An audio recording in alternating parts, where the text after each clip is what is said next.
On the morning of August the 12th, 1986, construction workers come across what looks to be a body in a remote area of marshland in Green Bay, Wisconsin. My mom used to listen to the police scanner all the time. On the scanner, she heard that they had found a body. That morning, a local 22-year-old mother was reported missing. Lisa had bruising on her neck, on the left side of her body, which to me was consistent of her being in a vehicle and possibly assaulting in a vehicle. She had a boyfriend. One night they were out on the way home. I guess they got into a fight. They started fighting in the car. She got out of the car. She started walking, and that was it. That was the last time anyone saw her. The leads started to not come in anymore, so then that's when the investigation became cold. But Green Bay investigators refused to give up. In 2019, a new DNA science technique opens a new avenue for solving Lisa's murder. Investigative genetic genealogy is taking unknown offender or victim DNA and resolving that DNA to a particular individual through the use of genetic databases. Some of them, when you upload and you look at the matches, you get lucky and there's a very close match. Criminals who have hidden in the shadows for years find there's no escaping science and their own family DNA. Welcome to Bloodline Detectives.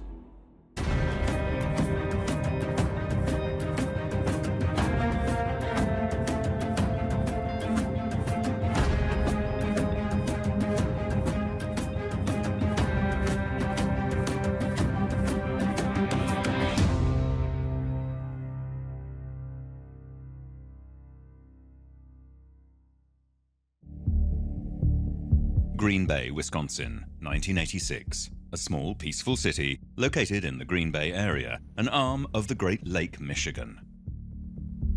Well, Green Bay is the largest city in northeast Wisconsin.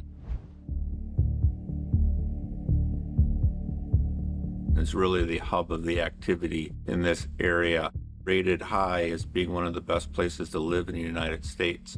Green Bay's consistently always been at or below the national crime level statistics. The city is home to 22-year-old local mother Lisa Holstead.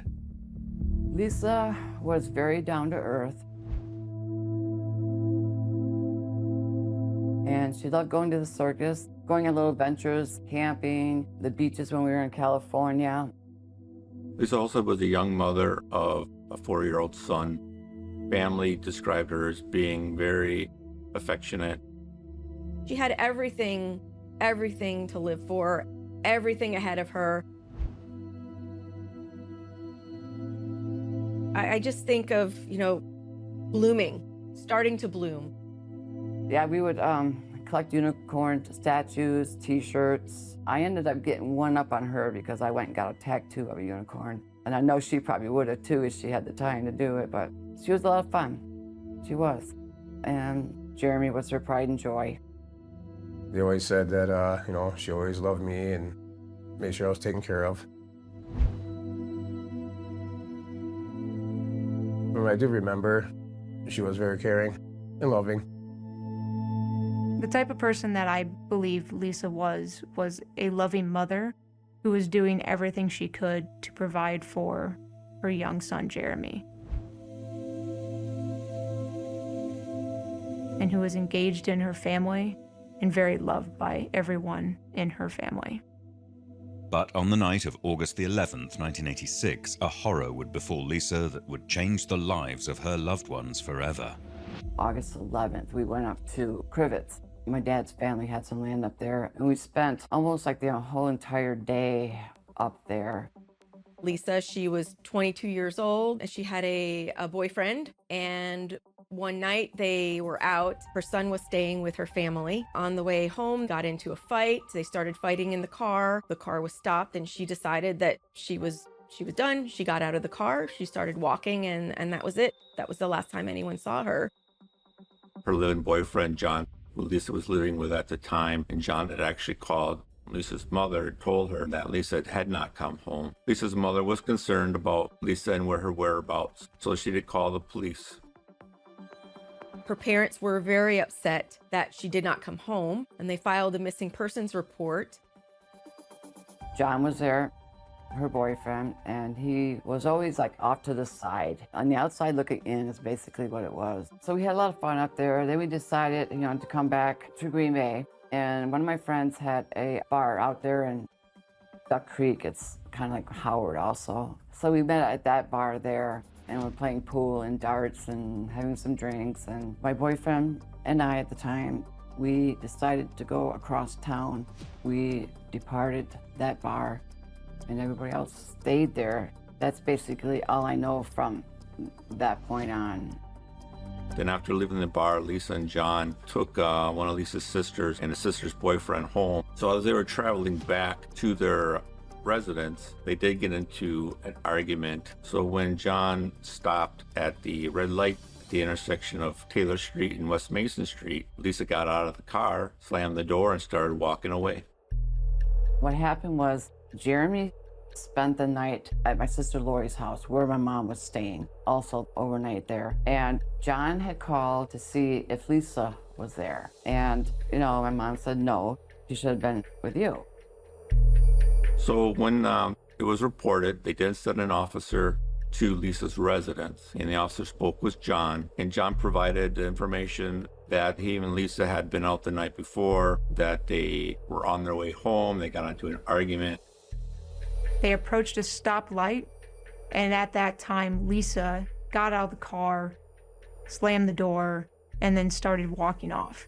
This wasn't an unfamiliar behavior for John, and so John continued on towards his apartment about a mile away. John entered the apartment, left the door unlocked, and fell asleep on the couch, anticipating that Lisa would take the time to cool off, walk home, and then they would start their day tomorrow.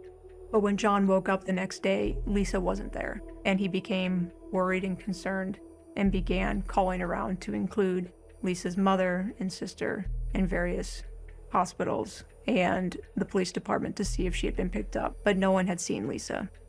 So they spoke to John. It would be common to search the area or to look around the area as to where, she was last seen. Then at the same time, my mom used to listen to the police scanner all the time. On the scanner, she heard that they had found a body. The next morning, August 12th, there were some construction workers who were driving past a marshy, kind of swampy area, and they saw what they thought was a hand sticking up. So they pulled over and they took a look. They went to check it out, and they saw a woman's body. So initially, officers were dispatched to the scene. Once the officers arrived, construction workers then led the officers to where the body was found. Once the officers arrived on scene, they did confirm that there was, in fact, the body of a female. So within hours of her family filing that missing persons report, they were called in to identify her because it was Lisa. However, in this case, there really was such a short time period between when she was reported missing to when her body was found. The police did not have any time to actually conduct a missing person investigation. If I were them, I would be thinking, please don't let it be her. Please don't let it be her. I can't imagine the pain and the grief that they felt when they realized that it was her. I mean, that has to be anyone's worst nightmare, a parent's worst nightmare come true. Well, my mother, you could definitely see that she instantly aged 10, 15 years. She just looked so haggard and so wore out. It did take a toll on her big time. And after that day, she never listened to that police scanner again. She never listened to it ever again. The case was reported in the media, and in 1986, these type of incidents did not happen very often, so it was a bigger of a story. However, not being in Green Bay at that time, I don't think it was the type of thing that young girls would be in fear. Historically, it's been a safe community. So you have homicides, you have domestic violence cases and burglaries, but to the degree of a larger city, it's just not seen. So it's a fairly low crime rate compared to larger cities.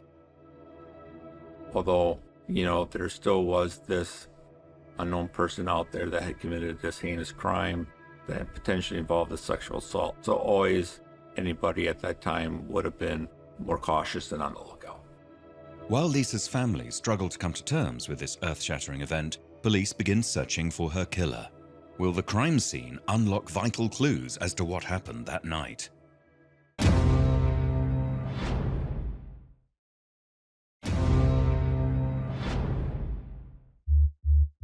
August the 12th, 1986, the body of 22-year-old mother Lisa Halstead is found in a marshland area in Green Bay, Wisconsin. She'd been reported missing that morning after walking home alone the night before, following an argument with her boyfriend. Investigators begin searching the crime scene for potential clues.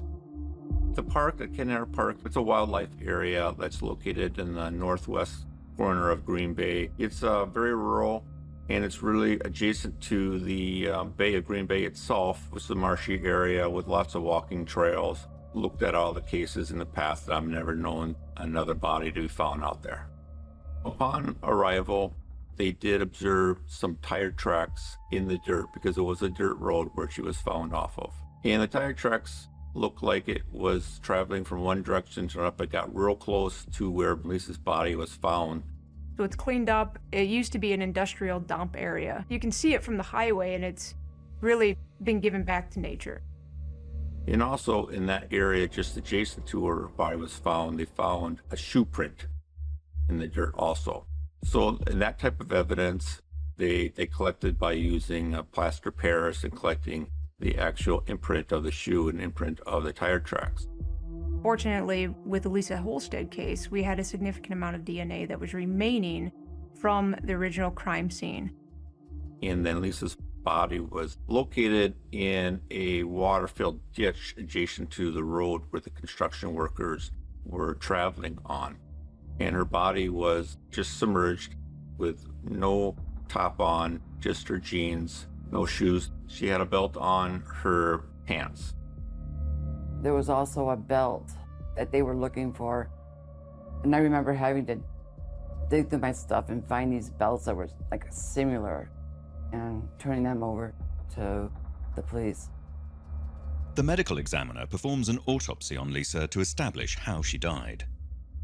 Autopsies are important in that they do determine the cause and manner of death. Was it by firearm? Was it by knife? Which that information then can be matched to the crime scene. So an autopsy starts as an external examination in which the forensic pathologist would document all injuries seen externally, and then as always an internal exam.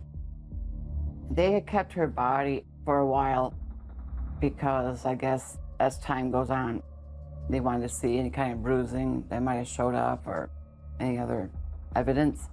During the autopsy, fingerprints were collected from her body, and it was confirmed through fingerprints that we had on file that it was in fact Lisa Halstead. Lisa had bruising on her thighs, knees, and lower legs, and neck on the left side of her body, which to me was consistent of her being in a vehicle and possibly assaulting in a vehicle. A male biological sample is recovered from a tampon found inside Lisa. She also had a major injury of ligature marks around her neck, which eventually was determined to be the cause of death. Once Lisa's body is released, her devastated family make the necessary arrangements to say goodbye to their loved one. We couldn't bury her right away, but we went to St. Peter and Paul Church, and that served as her funeral and also her burial spot until the police released her. It was a beautiful church, and I know that the police were filming to see who was coming to the funeral. It was typical for police to attend on an investigative perspective to see who's there, but also to support the family. This is traumatic times in their lives, but also can be a key part of the investigation, see who is there, how people are acting, and developing potential intelligence. The only thing I remember about that is they wouldn't let me give her a kiss. I had to kiss the pillow instead. And I pretty much just acted like a 5-year-old, thinking there was nothing wrong. Detectives turn their focus to John, Lisa's boyfriend, who was the last known person to see her on the night of her murder. So Lisa's family did provide information to the investigators that they did suspect that John could have been involved. I thought he did, yes. Maybe a little bit biased because my family thought the same thing too for years. So maybe just growing up, just hearing that, you just begin to believe it. They were aware of the past history between Lisa and John in terms of John being violent towards Lisa and Lisa showing her bruises that she might have sustained from John. He was the last person that we know of that she was with. They were seen at Taylor and Mason getting into an argument and her getting out of the car. That's what I went by.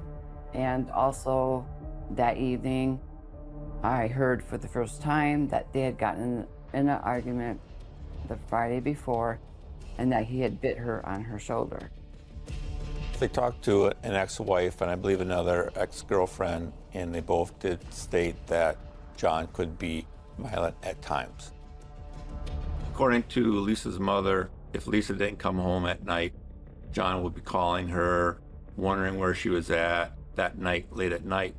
However, on the day that Lisa was found, John called Lisa's mother at about 8:30 a.m. inquiring where Lisa was, as she had not come home, which to Lisa's mother at the time was suspicious.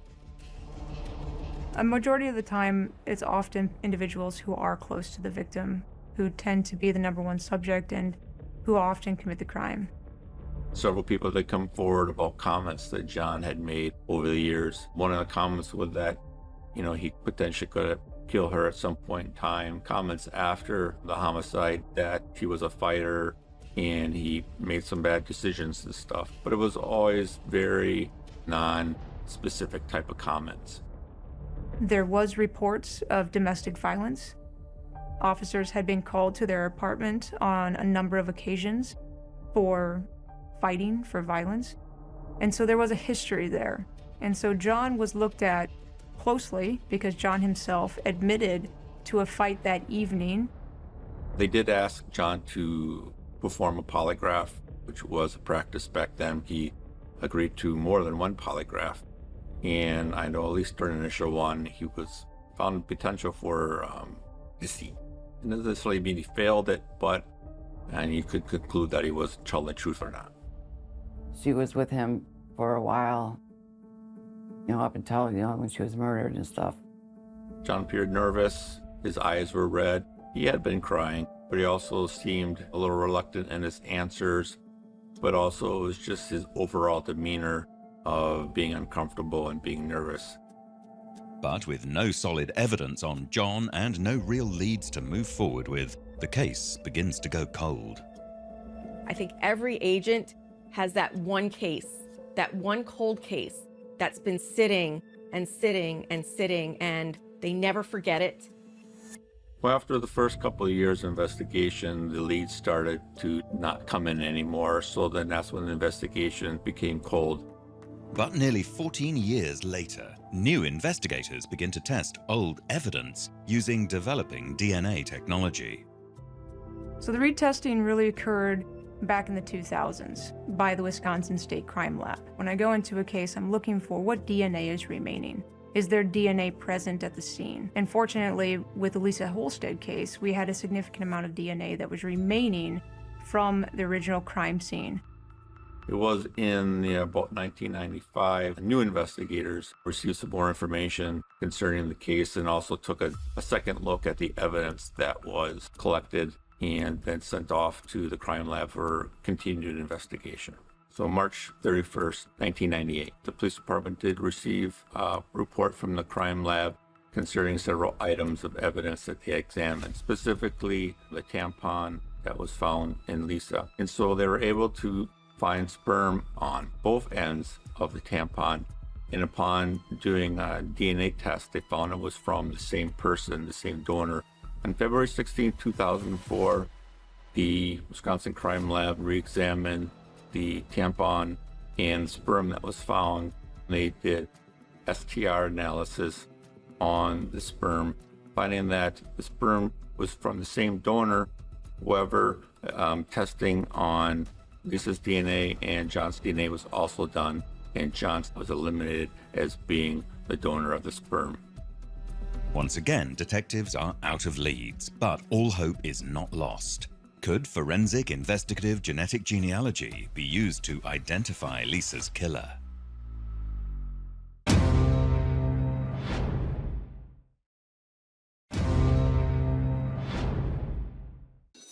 On the morning of August the 12th, 1986, the body of 22-year-old mother Lisa Halstead is found in a remote area in Green Bay, Wisconsin. The young woman went missing the night before after an argument with her boyfriend, John. John remained the main person of interest in the case for decades. But in the early 2000s, DNA testing revealed that he did not match the male DNA located inside Lisa's body. The case runs cold for decades until investigators decide to take a chance on an emerging forensic tool. As the years went by, they talked about new technology that was coming around and that it was very, very expensive. Because I believe somewhere along the line, I heard that the police didn't have the funding for that because it was so expensive. Later, I find out that some agencies came together and got that done. Now that the necessary funding has been secured, detectives prepare to move forward with gene by gene. We went through the case in detail. We looked at the manner of death. We looked at the DNA that was available, that was left at the crime scene on Lisa's body. From that, we decided that there was an avenue for genealogy to move forward.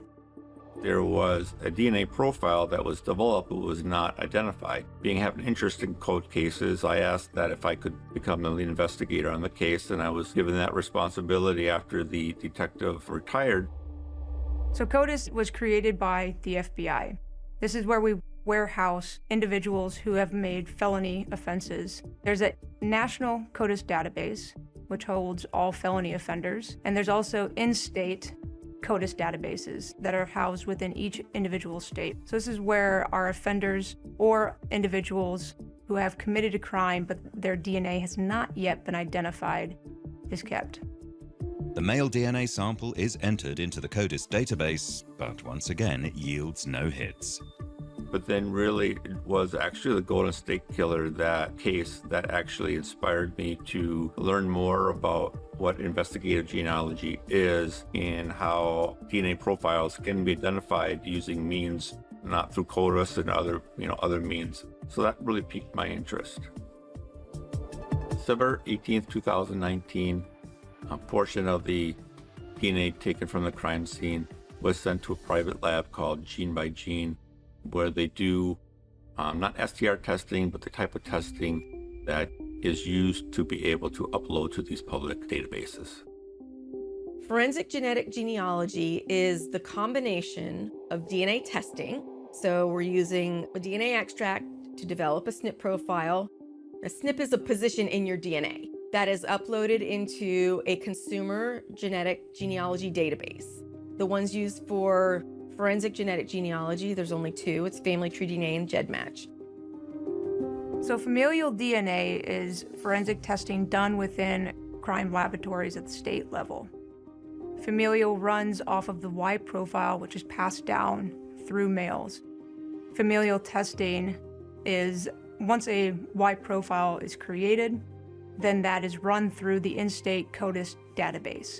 So that's separate from genealogy. Y profiles are made within a law enforcement crime lab and run in CODIS databases, whereas genealogy is run within consumer databases and separate from familial testing. Knowing that they could take a profile that had not been identified, that was not in CODIS, and potentially come up with a suspect. To me, that was very interesting, and also give me hope that this case could be solved through that use of that technique. So you take the SNP profile and you upload it into the database. And what the database does, it looks at all of the profiles in there and it compares them all. And what it will do is the individuals that share DNA, it identifies them as a match. And depending on how much DNA that you share between these individuals, it can assign a predicted relationship. In this case, they had 2 sperm fractions, so that's male DNA, that were isolated from a tampon. We asked for the statistics on both of those samples.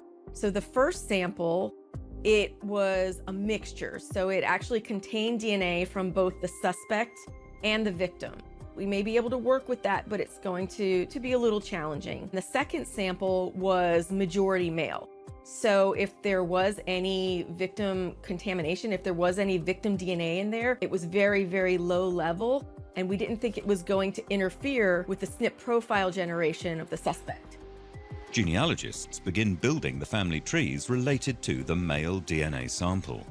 They could go several generations, or they could be very small. Depends on the matches that are generated from the consumer databases. In genetic genealogy, a centimorgan is a unit of measurement that defines a relationship. So it's based on a scale of 0 to 3,500. So a parent-child relationship is the equivalent of 3,500 centimorgans. As you get further removed, as you go through degrees of relatedness, for example, if you have 3,500 centimorgans with your parent, if you go back to your grandparents, that would be halved. If you go to your siblings, that would be halved. Based on the number of centimorgans, we can tell how closely related two individuals are. Well, through genealogy, one of the things we do is reference test people. So we pick people that we think are related to our subject, but we're not really sure. So I went and spoke with a young lady who lived in the Racine area because we believed that she was related to our suspect. And upon having an interview with her, we were able to upload her profile in the GEDmatch and found that she potentially was a first cousin once removed.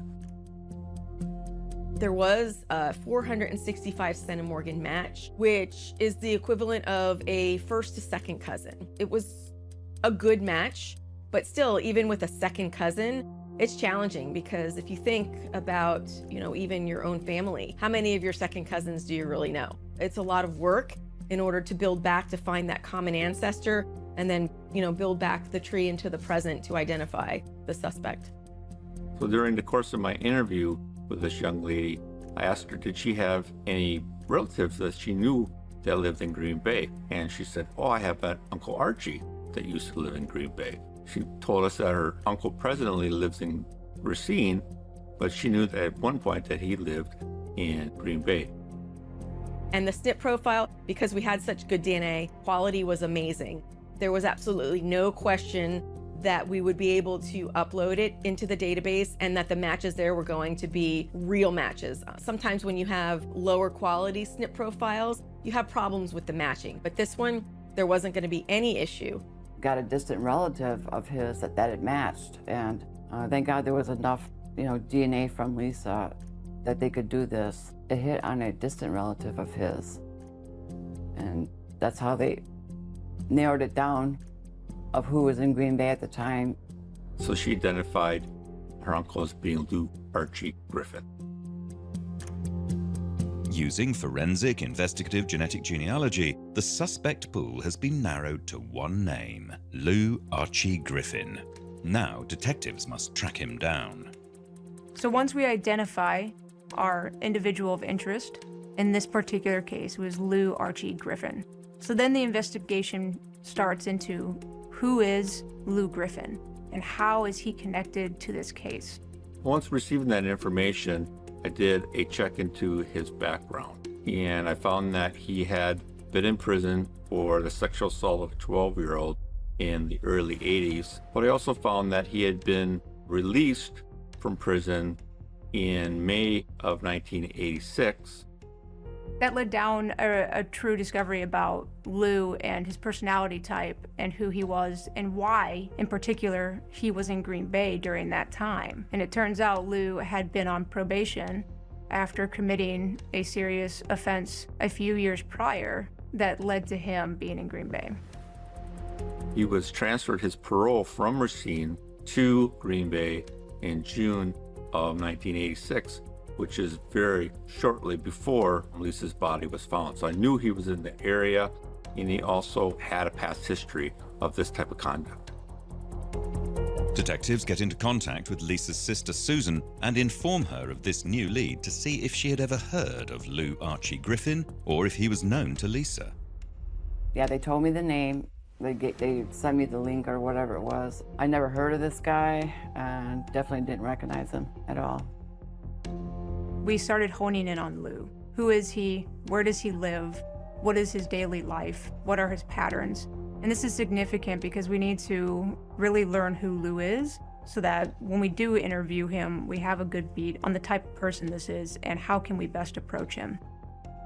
Once me and my team received the information on Lou and looked into his background, he did pop up as being a very interesting subject. And so we're not just going to go and walk up to him and ask him for a profile of DNA. So serotypic DNA collection is vitally important in these types of situations. So essentially what that was I had Department of Criminal Investigation agent that I was working with, reached out to him. He reached out to the Racine County Sheriff's Department and their drug task force. And then they started conducting surveillance on Lou at his residence. And so, given that I was 2 hours away from his current location in Racine, we asked the assistance of the Racine Drug Task Force and the Wisconsin Department of Criminal Investigation to help set up surveillance of Lou in Racine, Wisconsin. So every morning they went out and they monitored Lou at his residence. They watched him come out each morning. They watched him go back in his residence, and they were able to get a good pattern of life on Lou. The purpose of the surveillance was to determine where he went, what he did, his movements and actions, so they could then see if he would discard some type of item that they could collect and then use to get a sample of his DNA without him knowing. So it was incumbent upon Detective Graff and, to an extension, the Racine Drug Task Force and Wisconsin DCI to then go out and collect a piece of evidence that Lou had discarded to verify that the DNA matches the original crime scene. Lou's DNA was not in CODIS. When he went to prison in the 80s, it was well before they started collecting DNA samples from convicted felony offenders. On September 15th, 2020, agents from Racine County Drug Task Force and an agent with the Department of Criminal Investigation did observe Lou outside of his apartment near his car. Lou was smoking cigarettes and drinking some beer. They'd observed him to throw away one of the cigarettes and also to put some beer in the dumpster. So then after he left the area, they were able to collect that evidence and send it to the crime lab. From there, the Wisconsin Crime Lab were able to pull a genetic profile from those evidence items, and it was a match for the original crime scene evidence. Now armed with solid DNA evidence linking Lou Archie Griffin to the murder of 22-year-old mother Lisa Halstead, detectives prepare to bring him in for questioning. 34 years after the crime, investigators are hoping Griffin will shed light on what happened that night back in 1986.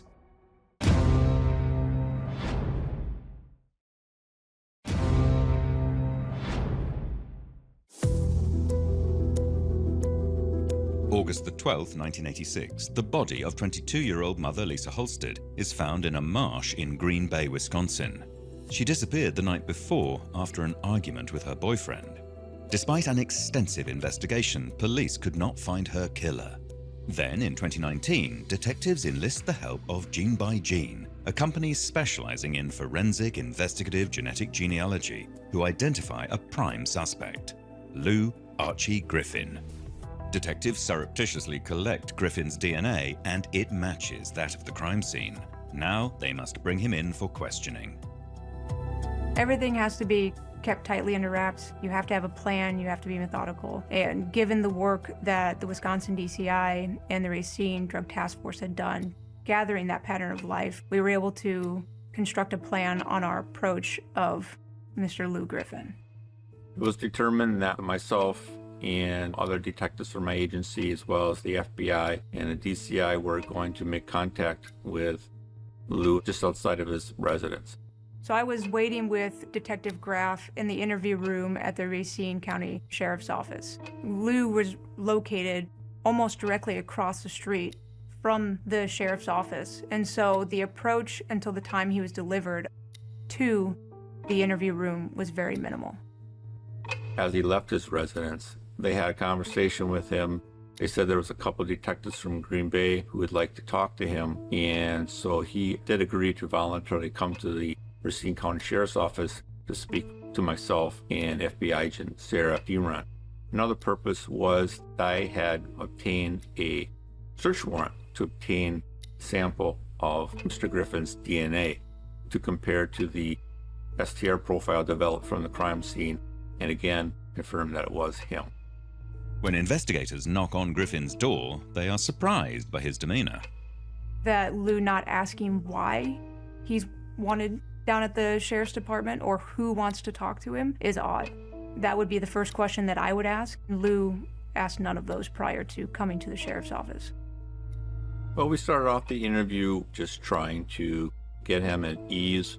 And so we slowly started talking to him more about where he was living in the past, and then specifically brought up Green Bay. He stated that he did live in Green Bay, provided some information as who he's living with, where he's living with at the time. He was wearing a large puffy coat that really kind of enveloped his frame at that time. And I was taken aback by someone wearing this large coat as he came in and sat down. Mentioned the name Lisa Holstead, if he was aware of that homicide. Lou said that he was not aware of the homicide at all, at least he did not remember.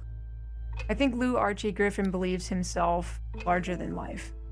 Lou is the ultimate con man.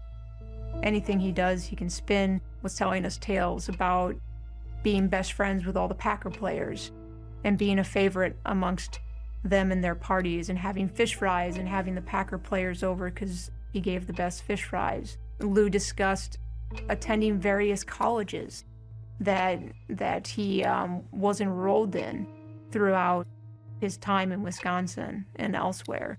And so he always portrayed himself as being the center of attention and smarter than others in the room.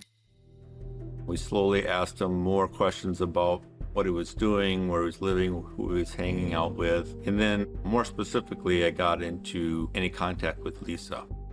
Lou Archie Griffin denies any knowledge about Lisa and her murder. We have to bring up Lisa, right, in the interview, and you have to have an understanding, was this a chance encounter? Was this a stranger meet? How did he know Lisa? Because there was contact with Lisa.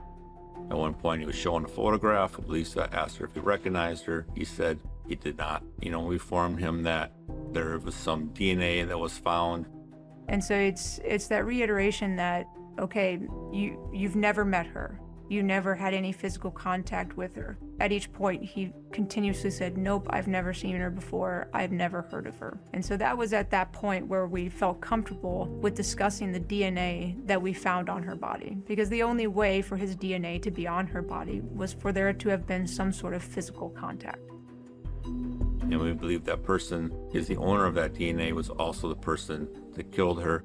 He seemed to agree with those types of comments. And so we slowly kind of just gradually built up to the point where I told him the DNA that we found on the tampon was in fact his DNA.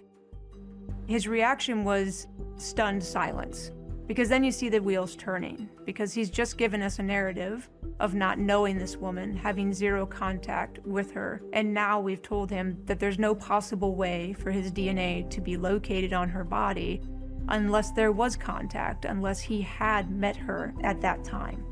At one point, I actually took the report and I showed him the report and pointed out to the fact that it says, beyond a doubt, that was his DNA that was found in Lisa. And again, he said, it could be my DNA, but I didn't kill her, I didn't have sex with her.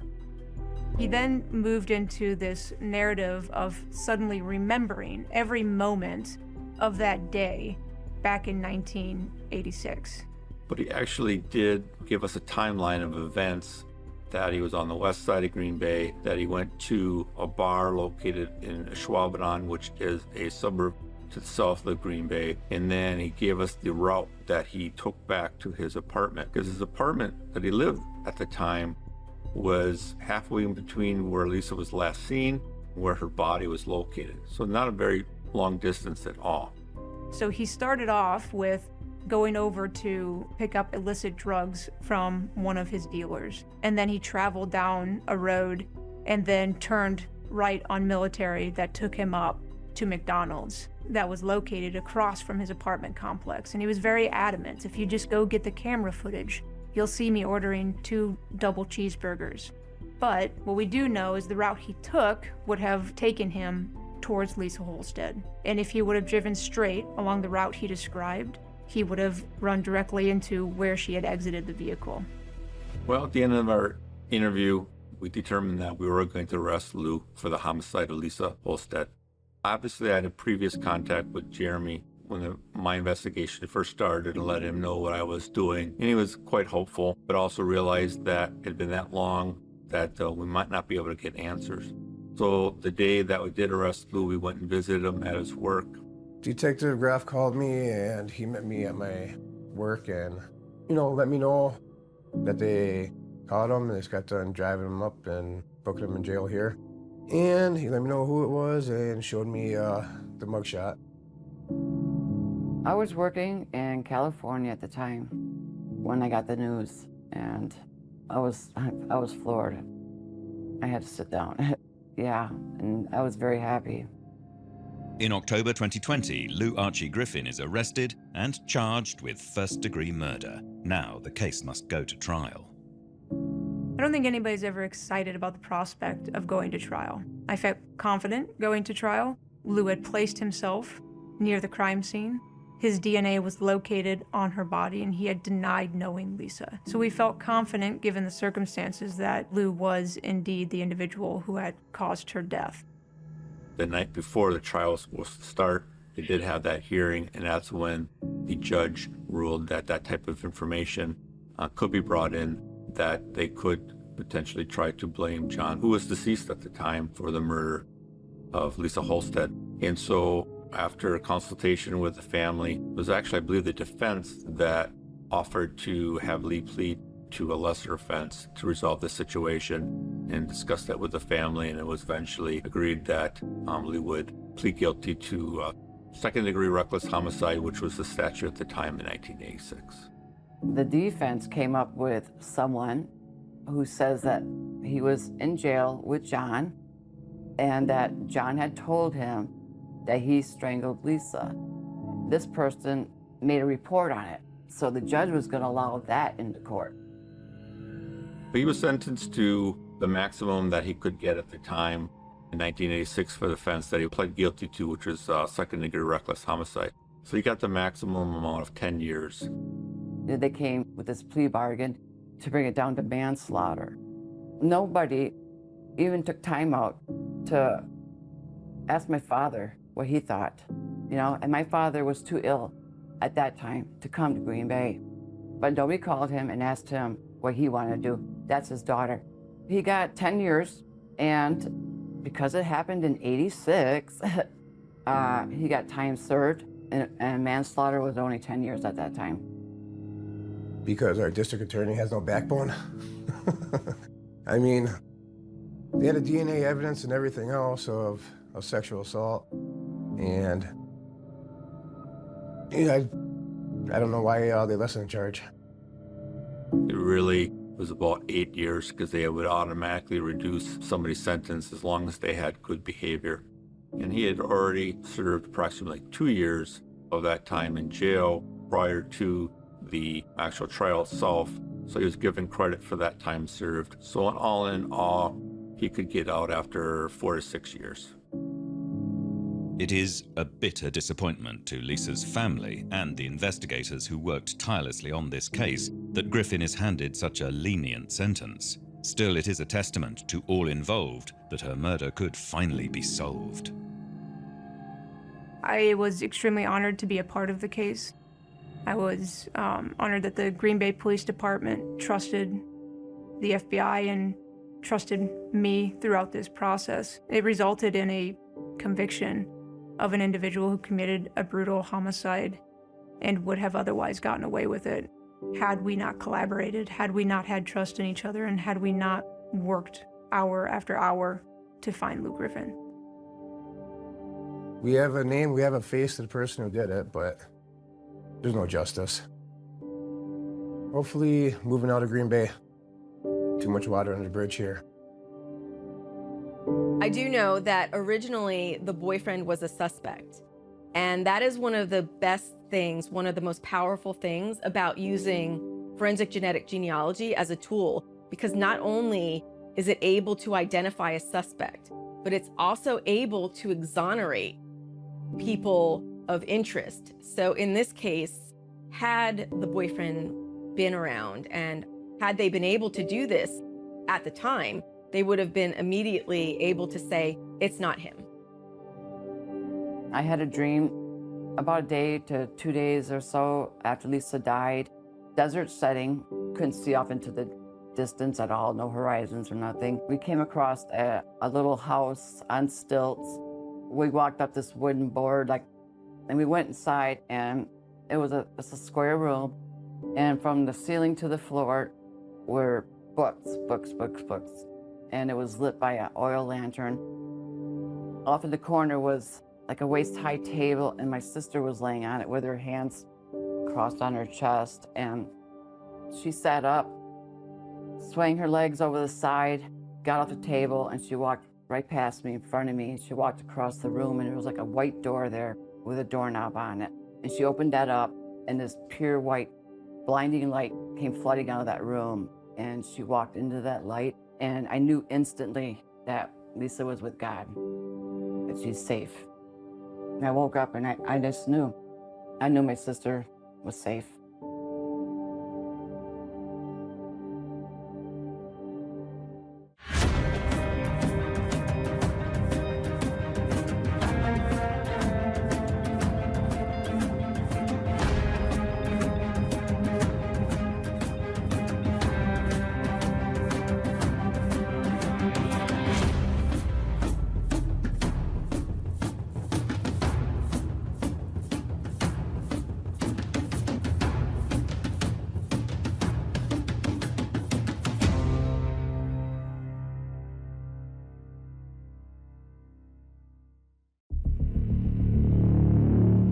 (1994), Okaloosa County, Florida.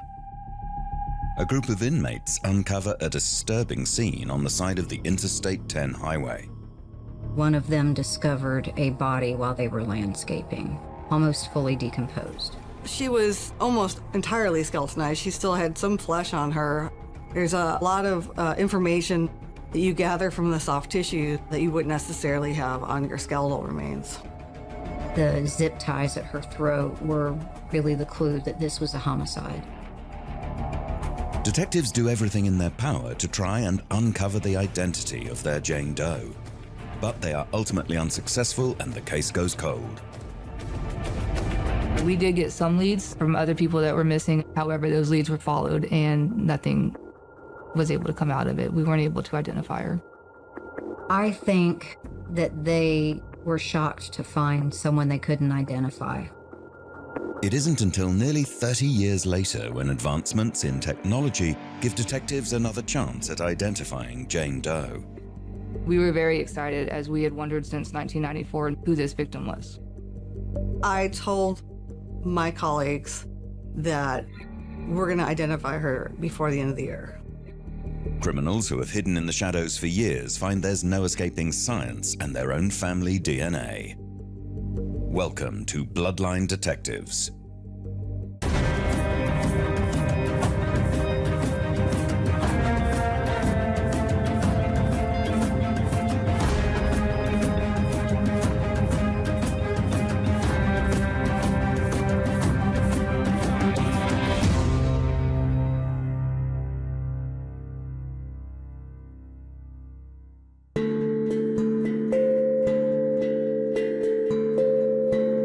Okaloosa County, located in the northwest of Florida, is a scenic county known for housing the largest military Air Force base in the world.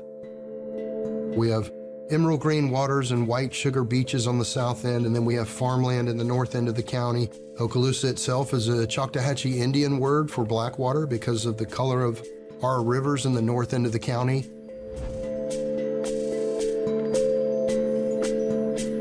Contrasted with the white sugar beach sand of the banks of the rivers. It's small, you get a lot of tourists for our beaches.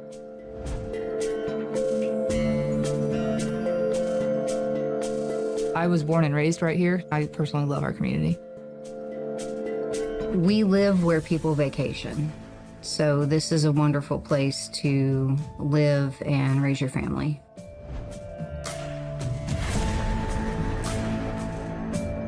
This is a very law enforcement friendly military town. There is not a lot of violent crime. I think when we do have violent crime, it's shocking.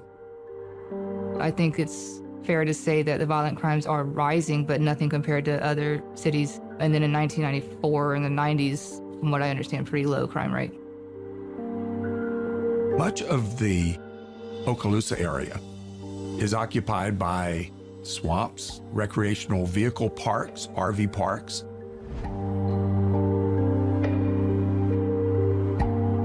But the main feature of Okaloosa County is Interstate 10, because it's this main road that takes you from the coast of Florida all the way to the West Coast in California. It is a major trucking route. Any goods, any vehicles, anything that is transported by a large truck that goes from the west to the east, there's a good chance it will be at some point on Interstate 10. It's not been that long ago that I stopped at an exit there, and about the only thing you could do was to buy some souvenirs or something, or check into a fairly low-cost hotel. Not a lot there. I'm not a serial killer, but if I were, I would think that would be a pretty good place to dump a body. Someplace along there. 14th of September 1994. A group of inmates from the Okaloosa Correctional Institute are situated on the Interstate 10 highway, carrying out supervised community maintenance. Being in a Florida prison means you've got to do some work. The inmates were working a shift along Interstate 10 with a supervisor, and one of them discovered a body while they were landscaping.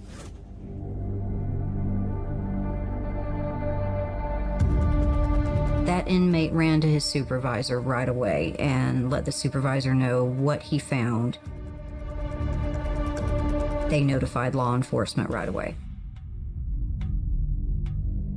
Then a patrol officer would have responded to the call, and when they verified that it was indeed a human body, they would have notified investigations right away, and investigations would have responded to the scene, and then senior officers with investigations would direct the scene and collection and things like that.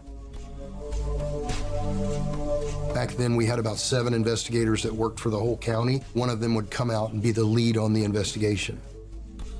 They would immediately secure the scene. They would remove everybody from the area.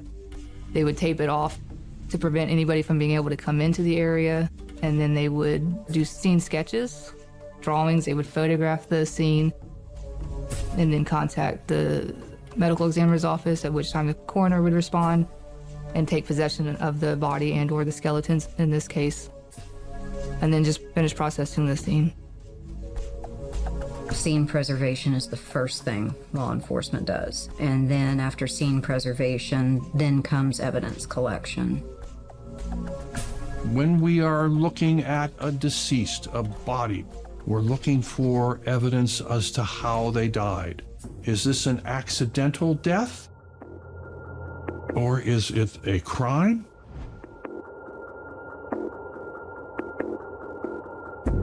They're looking for artifacts, things, clues as to if there was a struggle, was the person alive when they were there, or were they dumped? This appeared to be a woman who was wearing a floral print dress and had a floral print jacket. But the remains themselves were mostly, it's just a skeleton, just bones. She was almost entirely skeletonized. She still had some flesh on her. She was wrapped up in a puffy jacket.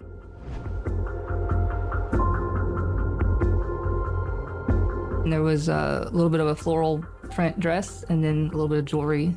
She had some jewelry in her hair, and she had, kind of costume jewelry and a sterling silver ring on. What was left of her hair was brown with obvious bleaching. Another really important artifact that they found actually were these zip ties that typically an electrician or a sound engineer or someone would use to wrap cords to keep them organized.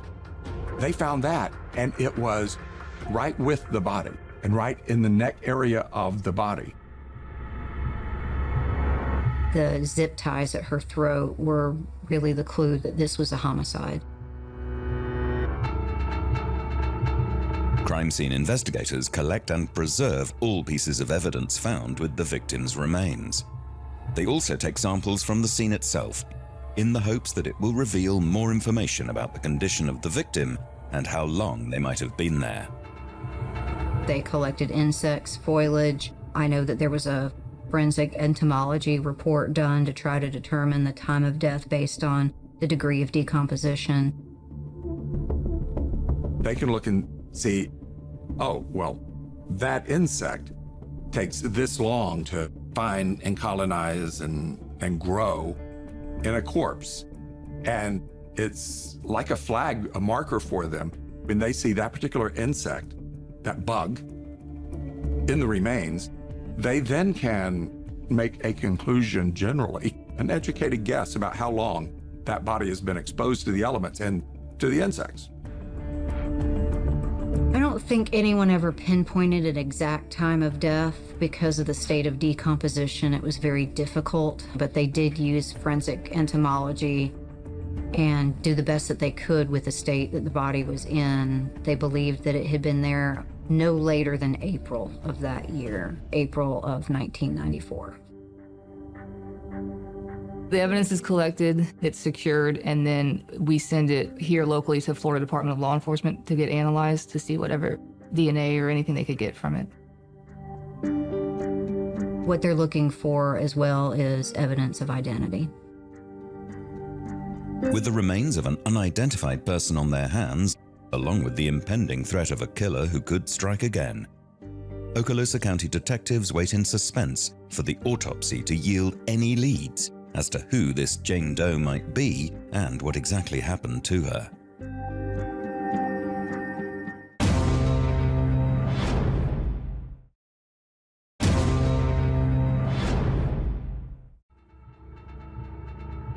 September the 14th, 1994, Okaloosa County, Florida. The skeletal remains of an unidentified person are discovered on the grassy verge of Interstate 10.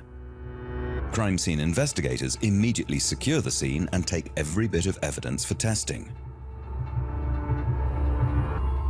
The remains are carefully brought for an autopsy where detectives aim to learn more about their Jane Doe and hopefully uncover her identity. When we have just skeletonized remains, we've lost all the soft tissue. So if you were bruised, I would never see it or ever know it unless there was an injury to your bones. If you were shot, I'd have to hope it hit some bones, otherwise I'd never be able to tell. There's a lot of information that you gather from the soft tissues that you wouldn't necessarily have on your skeletal remains. The clothing actually kept the skeletal remains mostly intact, but there was some surface scatter of the smaller bones, and the skull, I think, was found about 4 feet away. When they brought her, they brought what they could find. Surprisingly covered quite a bit of her remains. I'd say about 85% of her came back to us.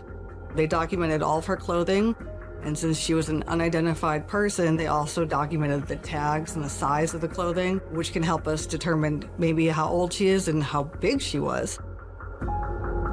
We're looking for other pieces of evidence. Again, we wouldn't have any fingernails or places where you could possibly collect for DNA evidence for sexual assault because they're just skeletonized remains. We would do what we could, and in this case, we found 2 ligatures that were encircling her cervical vertebrae that were still left over and intact, that were still held there, actually by her hair. And then we would do x-rays or radiographs, again, to see if there's anything there. Following that, we would inventory and document what we do have, note what we don't have in terms of bones, do a dental examination or have that sent to a forensic dentist to determine where she had any dental repairs. Then we would send these remains to a forensic anthropologist to go over every single bone in detail and try to gather as much information as they can from what the bones can tell you. We learned about how tall she was. She was about 5'4", plus or minus 2 inches.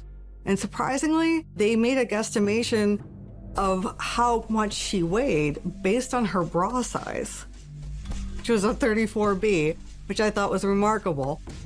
She was about 110 to 114 pounds. There was no perimortem trauma. That means that there was no obvious signs of trauma or injuries to the bones immediately surrounding death. However, we were lucky enough to recover part of the hyoid bone. About 2/3 of it, 1/3 of it was missing. And that could have been because it wasn't fused there, or it could have been because it was fractured, as if she were strangled.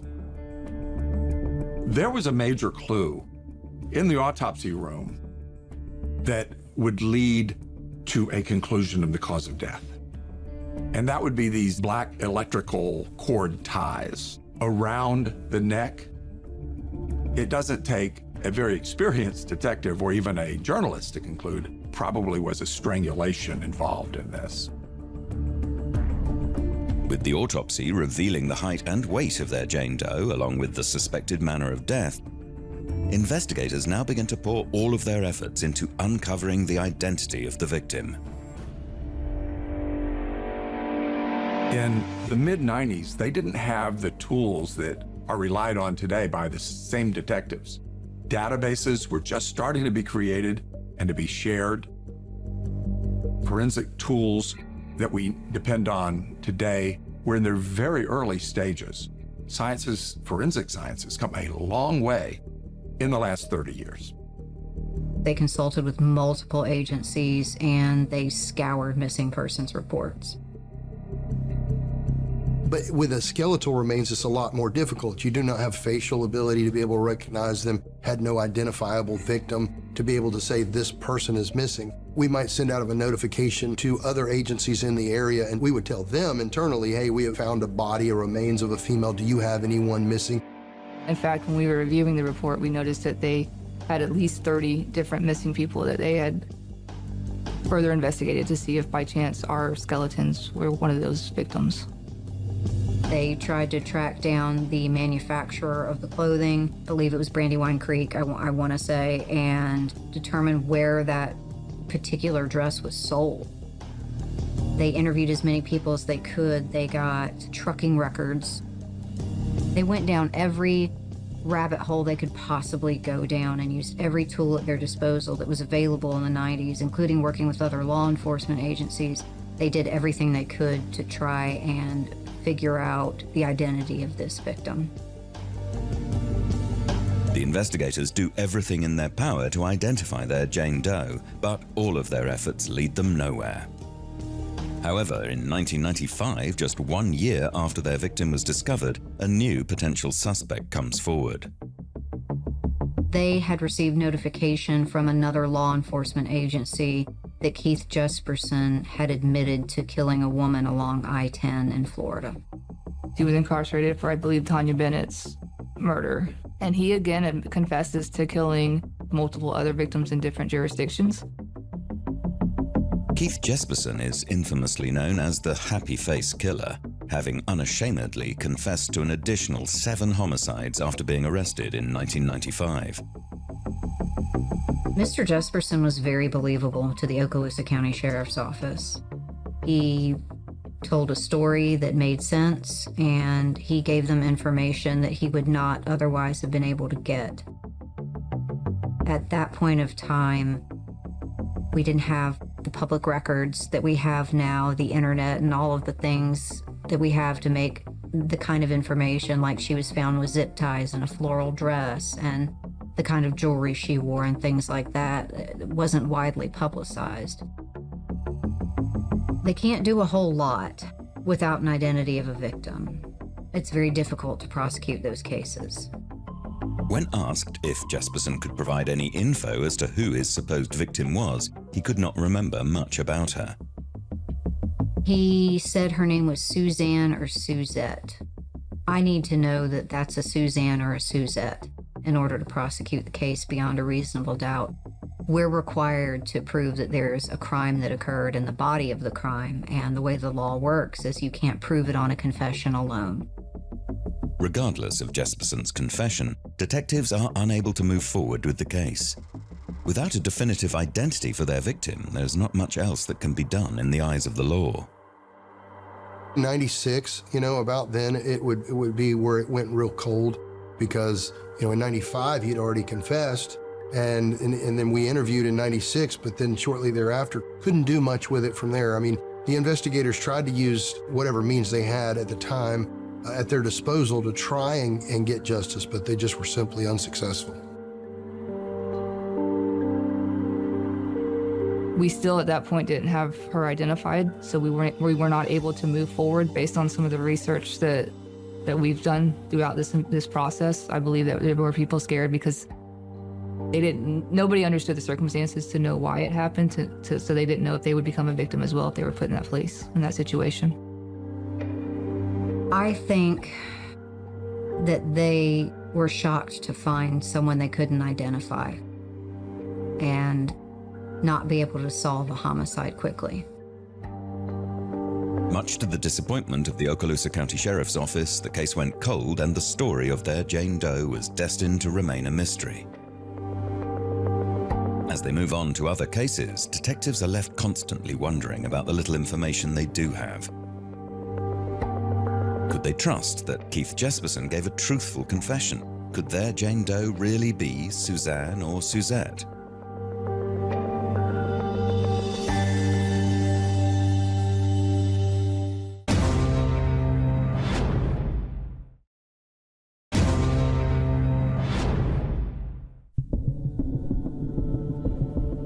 Okaloosa County, Florida, September the 14th, 1994.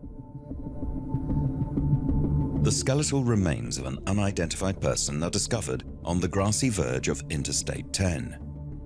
Detectives work tirelessly to try and identify their Jane Doe, but are ultimately unsuccessful. Until 1995, when Keith Jesperson, an incarcerated, self-proclaimed serial killer, confesses to committing a murder on Interstate 10. Detectives are hopeful that this could be their Jane Doe, but with no more leads and their victim still unidentified, they have no choice but to let the case go cold. In 2007, this is 13 years after the body was found and a long time after this case was put on the shelf, a new approach was attempted.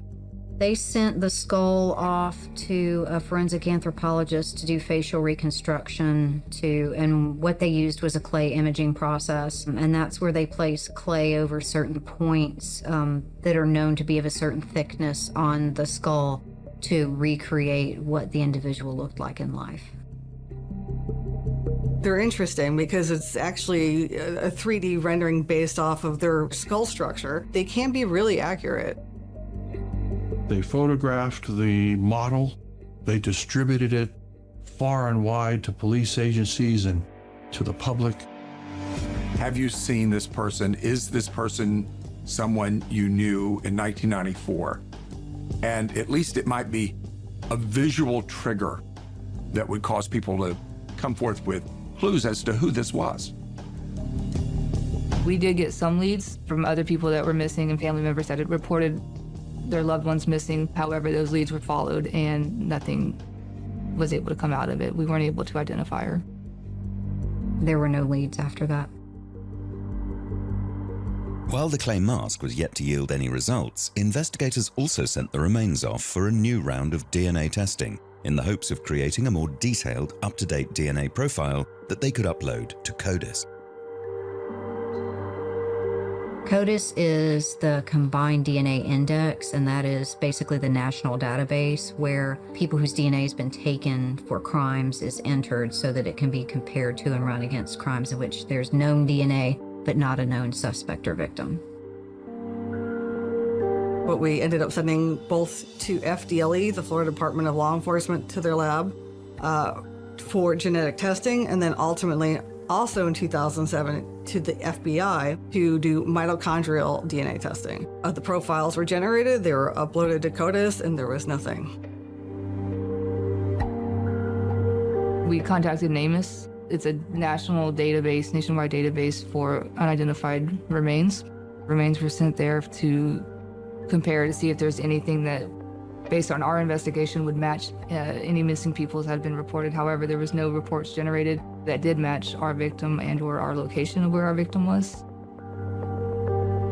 In 2008, as a final attempt at uncovering Jane Doe's identity, detectives sent the victim's remains off to the University of Florida for anthropological testing. It is from this testing that they confirmed the victim's age to be between 35 to 55 years old at her time of death. However, it still did not lead them any closer to uncovering who she was. We know that we have somebody that's been murdered, and because we can't identify her, one, we can't give closure to the family, and two, we can't give justice. As time passes and the Okaloosa County detectives have to place their efforts elsewhere, the mystery of Jane Doe stays in the back of their minds. It isn't until 14 years later, in October 2022, when a new opportunity arises.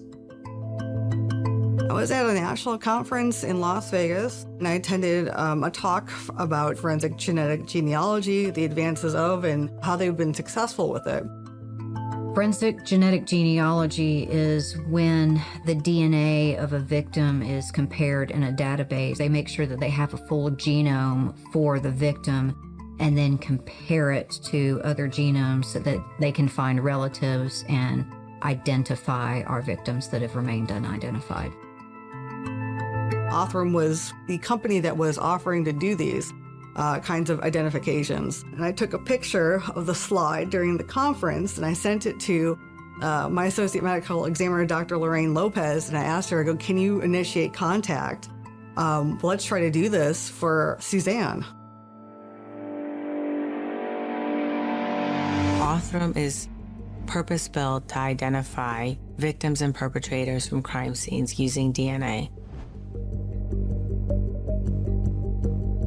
So we have built the infrastructure necessary to be able to test the most intractable pieces of DNA evidence, the software needed to be able to build the most high-performing DNA profiles that you can upload to genealogical databases that are consented for law enforcement use to help you infer the identity of an unknown person at a crime scene. For every case that comes to Othram, the first step for us is to understand what has been done in the past. What is the current status of the case? What items are available for testing? And so we ask for any agency to submit available information into our portal so that our scientific team can review what's available and make a decision and determination as to whether or not we believe we can work the case. We got a call from Okaloosa Sheriff's Office, and they told us that they had unidentified remains that were found in 1994, a cold case that had absolutely no leads as to who this person might be. They did say that they thought it was a female. She was about 110 pounds when found, and she was estimated to be between the age of 35 and 55 years old. Othram agrees to take on the case, and Dr. Deanna Oleski carefully sends over part of the 28-year-old remains to see if it is possible to extract a DNA sample. We tried sending teeth at first, some molars. They were unable to extract from the molars.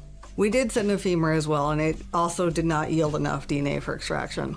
So we ended up sending part of her skull, the base of the skull, where your sphenoid sinus and your cavities live.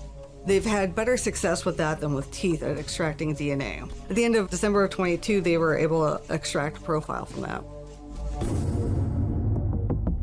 We were able to do forensic-grade genome sequencing on this and create a profile that had hundreds and hundreds of thousands of SNP markers.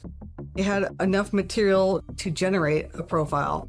They used that and they compared it to persons who publicly upload their DNA to a website called GEDmatch for a comparison to see if there's any distant relatives out there that could be related to this person.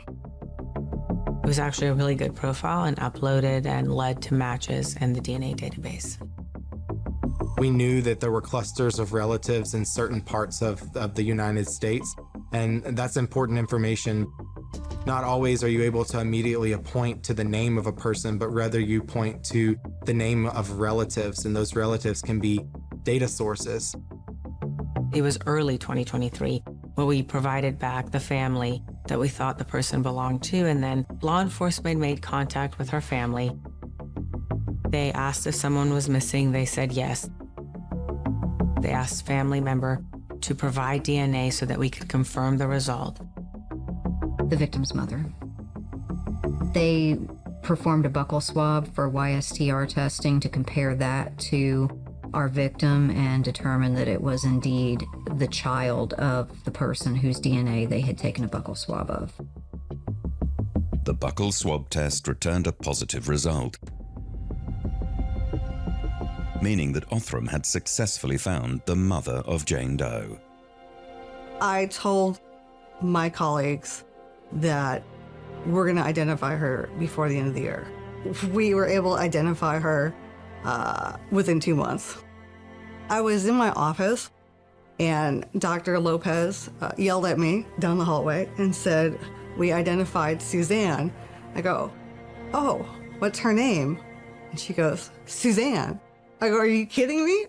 The whole time that was actually her name. It felt really, really good.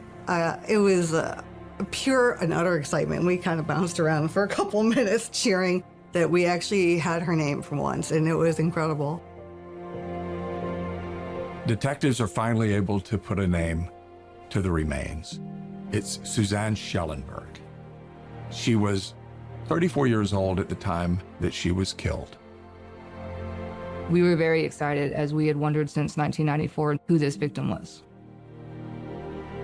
I can't even begin to imagine how it must have felt as a mother to find out what happened to your child over 30 years ago. We knew that she was from the Midwest, that her father was an attorney, that she had a brother, that her family had not given up on looking for her for a long time. The family did try and do some missing persons report on her. They did know she was in Florida. She had ties to the Miami area, but I don't believe the family knew she was up in the Northwest Florida or traveling that way. People would call and say, "Hey, we think we saw your daughter at such and such place." And at one time it was in Georgia and the family was living in Miami, and the father dropped everything and went to Georgia just to try to find her, and obviously didn't locate her. They apparently had tried to go to different law enforcement agencies, and they just sounds like kept getting the runaround, because the agency would say, "Well, how do you know that she was living here when she went missing?" Or, "We don't have proof that she was here, so we can't report her missing from here." And they just kind of gave up hope. Back then it was, wait 24 hours or 48 hours, see if they're doing their own thing, or if it's a child, if they maybe went to a friend's house and just didn't tell their parents. Not taken as serious, I guess, as it is now. I mean, now we immediately do a missing persons report based on the situation. It can even be an endangered to where it gets pushed out quicker. But back then it seemed like it was kind of well, let's wait and see if they come back first. But she was 34 years old, in her mid-30s, and she liked to roam around. She was something of a free spirit in that way, in that she would spend time in this part of the country and then in another part of the country. She was kind of a drifter. She would kind of just do her own thing. She would get rides, which was not uncommon at that time, to get a ride with a truck driver or hitchhike with somebody. She wasn't necessarily stayed in contact with her family. She just kind of did her own thing. There was a lot of communication between my office as well as the medical examiner's office and the state attorney's office, because Keith Jesperson had previously confessed to killing Suzanne. He's already serving several life sentences for other murders and has been convicted of. So there was a little bit of, well, are we going to move forward with this when he's already serving life sentences? And the ultimate decision was, yes, Suzanne, as well as her family, deserve the same justice as the other victims from Keith Jesperson. So at that point, it was decided to make a trip to Oregon to do a face-to-face interview with Jesperson. With Suzanne's identity finally revealed, detectives are now determined to uncover the rest of her story in order to bring any justice they can to the victim and her family. Will their visit to Oregon give them the answers they are looking for, or will it only create more questions?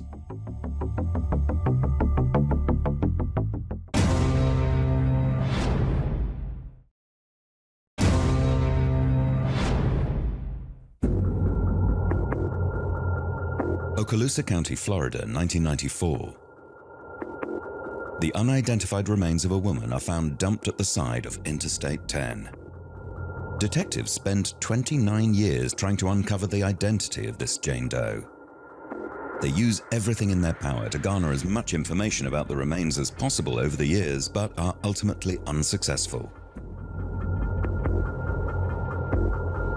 Until 2022, when they enlist the help of Othram, who uses forensic genetic genealogy to successfully track down the victim's family. Their Jane Doe is finally identified as Suzanne Schellenberg, who was 34 years old at the time of her tragic death. Detectives turn their attention towards Keith Jesperson, the inmate who had confessed to Suzanne's murder back in 1994. Keith Jesperson is a very proud serial killer. If you add up all of the stories of the people he claims to have killed, it would be about 160. However, law enforcement and prosecutors, while they might like to pin all those killings on one person, close all these cases, they tend to want to have some evidence to go along with it. And if they think that he's just boasting about this and not bringing the information to connect him to the killing, he doesn't. They have been able to verify 8. Since 1990, Keith Jesperson has been known as the Happy Face Killer as a result of the confessional letters he would write to law enforcement and media. Mr. Jesperson wrote several letters to the press and he signed them with happy faces. He had written little notes on bathroom stalls at truck stops, signed again with the happy face, the smiley face, almost taunting the police and media, letting them know that the person that's responsible for these deaths are him and he's still out there. Detectives now have the harrowing task of going to the Oregon State Prison to interview Keith Jesperson himself. They need to find out if he truly is behind the murder of Suzanne Schellenberg, or if his confession all those years ago was a lie. Mr. Jesperson was in the Oregon Penitentiary located in Salem, Oregon. So in September of 2023, we did elect to go do a face-to-face unannounced. So Keith Jesperson did not realize that we were going to be coming to talk to him, and it was a team of 4.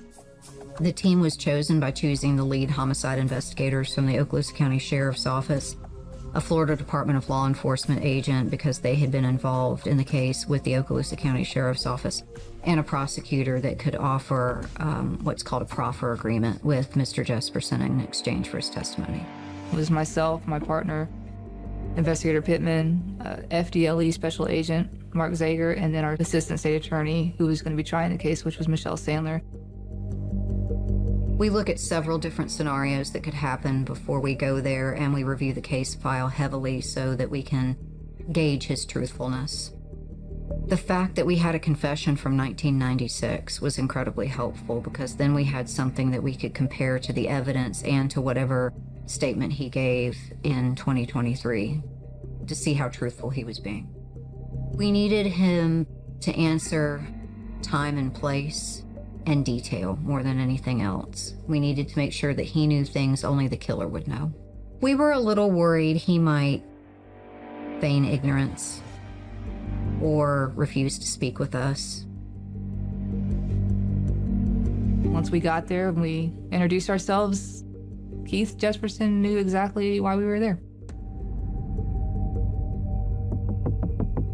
When we walked in and I said that we were from Florida, he said, "Oh, about the girl I killed in Holt." He knew exactly. This is a big man. He obviously had put on some weight since the 1990s, photos, but he's probably about 6'5", probably pushing 300 pounds, and he had huge hands. He is older now, so he had gray hair and glasses, but a very big guy. He was a very affable, friendly guy to meet us. If you didn't know he was a serial killer, you would think he was a typical big gregarious type of fellow, but knowing he was a serial killer kept us guarded. I started by talking about the proffer and that the state was willing to not give him the death penalty in exchange for his confession. He would have signed that proffer agreement, and he would have signed a plea agreement with the state of Florida that day if we had taken one. Well, that's fine. So I'll sign it. I don't have to read it. we needed to be very careful that any conviction that we got had integrity, meaning that it would not be overturned. So we wanted to make sure that he had representation, that he was able to review the evidence with his attorney and decide to plea freely and voluntarily of his own free will. I just asked him to just tell me what happened. I kind of let him just talk and explain everything, and then if we needed to clarify something, we would, but I explained to him that I had done all this research, and I kind of just wanted to hear it from his own mouth. He was outstanding out there at the truck stop, and I parked in there next to the restaurant, and I just walked out to her, and I said, where you headed? She was headed to Lake Tahoe, Nevada. Yeah, do you know, did she have ties there? Did she say anything about that? All I know is that's what she said she was headed, and I told her, I said, I'm not going to Nevada. However, I don't even know where I'm headed. I've got to pick up a load, and I don't even know what load I was going to pick up, but when I do, I'm headed to Washington State. Mm-hmm. So I'll be in the area. I could take you so far. So we headed up, we got up to Unical 76 truck stop about 80 miles north. And I fueled up there, went in, and I got a shower for her and myself.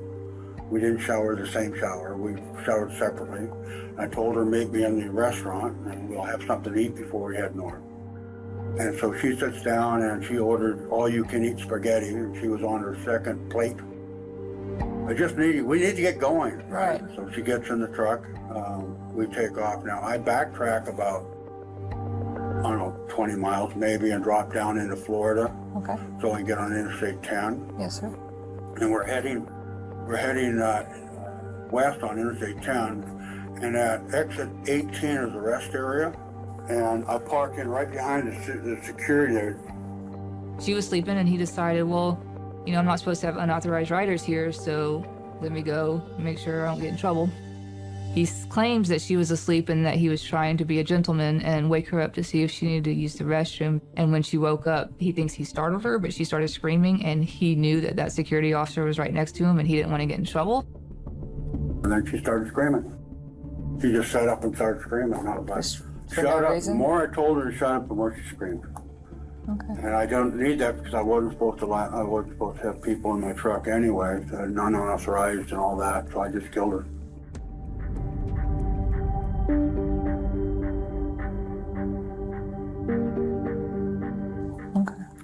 You got to consider after murdering too many people, that it was just an easy thing to do. And I was fearful because she ate all that spaghetti and stuff that she would, you know, when I moved her, that maybe it'd come up. I wasn't quite sure, but I took 2 plastic ties that I had and I put around her neck and secured, figured that when I moved her that nothing would come out. That's why I did that. Then I pulled on out and went down to exit 11. And it's a university exit, I believe. I think that was under one of the signs. Okay. I pulled down and crossed the road and came up on the other side and pulled up as far as the wide shoulder was, parked, and I walked over to, which would be the north side, walked to the north. And there's a tree row there, and then on the other side of the tree row was a fence. And I knew, so I figured I'd put her in the tree row. I carried over and put her in the tree row. And I left. That's the story.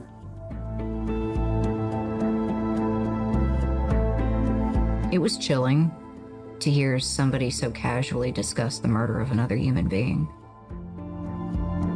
When I heard the story, I felt like it was a person who had very little regard for human life. No remorse. You know, it was matter of fact. It was just so matter of fact. He enjoyed talking about it. You know, it's kind of the sense that I got from it. He liked that attention. With no remorse, no drama, took the life of a human being. He just didn't care. We were with him for a couple hours, and then we left and came home quickly. And then we decided to file on the case as second-degree murder, and that's just because the state of Florida requires that if you file first-degree murder, you have to convene a grand jury. And we knew he was already willing to plead a life. I personally spoke with the family pretty in depth, and their biggest concern was they did want him held liable. They did not want to go through a trial if possible. They wanted their privacy, but they did want him to be charged, and they ultimately just wanted what remains that we still had of her to be provided to them. Keith Jesperson was convicted of the second-degree murder of Suzanne Schellenberg on the 4th of April 2024.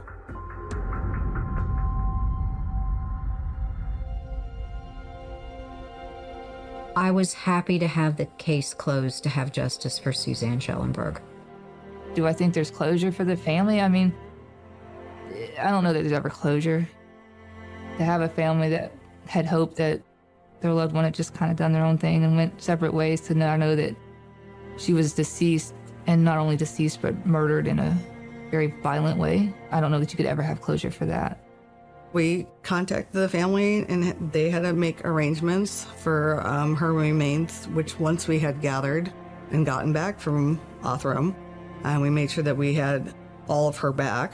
They contacted a funeral home, and we released her remains to a funeral home, and I believe she was cremated. I can't imagine losing someone that I care about and not having any answers.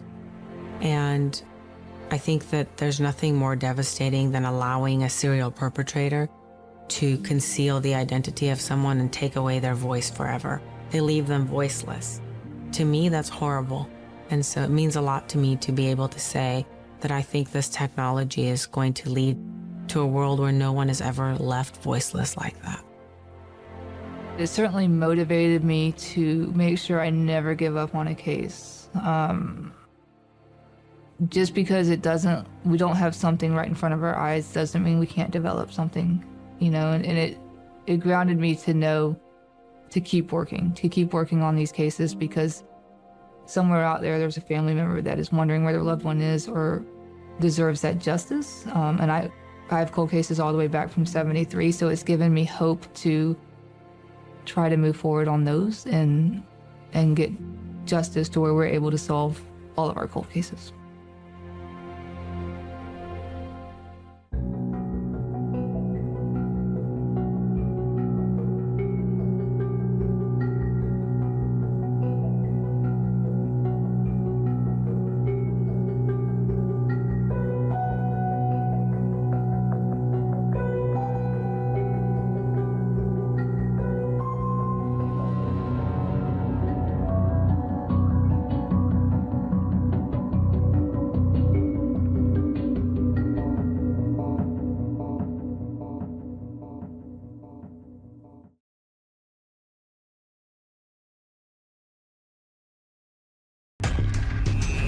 A horrifying crime that so frightens everyone involved will leave you reeling.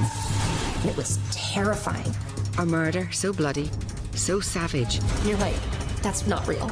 That's fake. That's made for TV. But this wasn't made for TV. Shocks and paralyzes a safe haven. The bodies were found in close proximity to each other. They had been bludgeoned to death. She had pretty much been decapitated. Who died and who did it? People started calling our office, asking what was going on. Was it a colleague? An ex-lover? Your own flesh and blood? It was so hard to process. The lies, the secrets. The desperate hunt for the killer unravels a tangled web of deceit. I'm not really trying to hide myself. They have a police video. You can see the face of the driver? Yes, were you there? Exposing gambling debts. His very way of life is being threatened. Rage. He had his enemies. Definitely. And infidelity. It was unbelievable. All bets are off in a deadly game of secrets and lies. So many lies. I would never have expected so many and such huge secrets. Discover the deadly deceptions, lies, and murder. It just couldn't believe it. A secret to die for.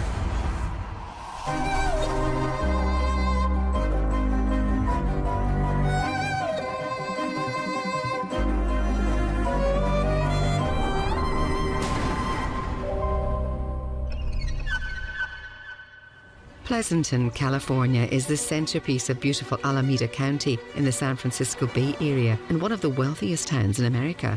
It's known for its great lifestyle, fancy restaurants, and exclusive golf clubs. The town of Pleasanton is a picturesque, old-timey town. When you walk down the main street, it's just like taking a step back 40, 50, 60 years.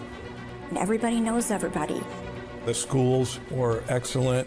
The crime rate was very low. Just a great place to bring up a family if you could afford it. 60-year-old Ernie Shearer Jr. and his 57-year-old wife Charlene are living the all-American dream. My parents were well off. My dad, he was an accountant. He had a really keen eye for real estate. Ernie made his fortune through his real estate investments. My mom was a hard worker. Charlene was a professor.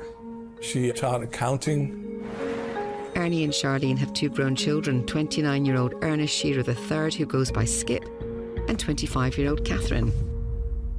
Their childhoods were wonderful. As a family, we traveled every year. We had a really good life.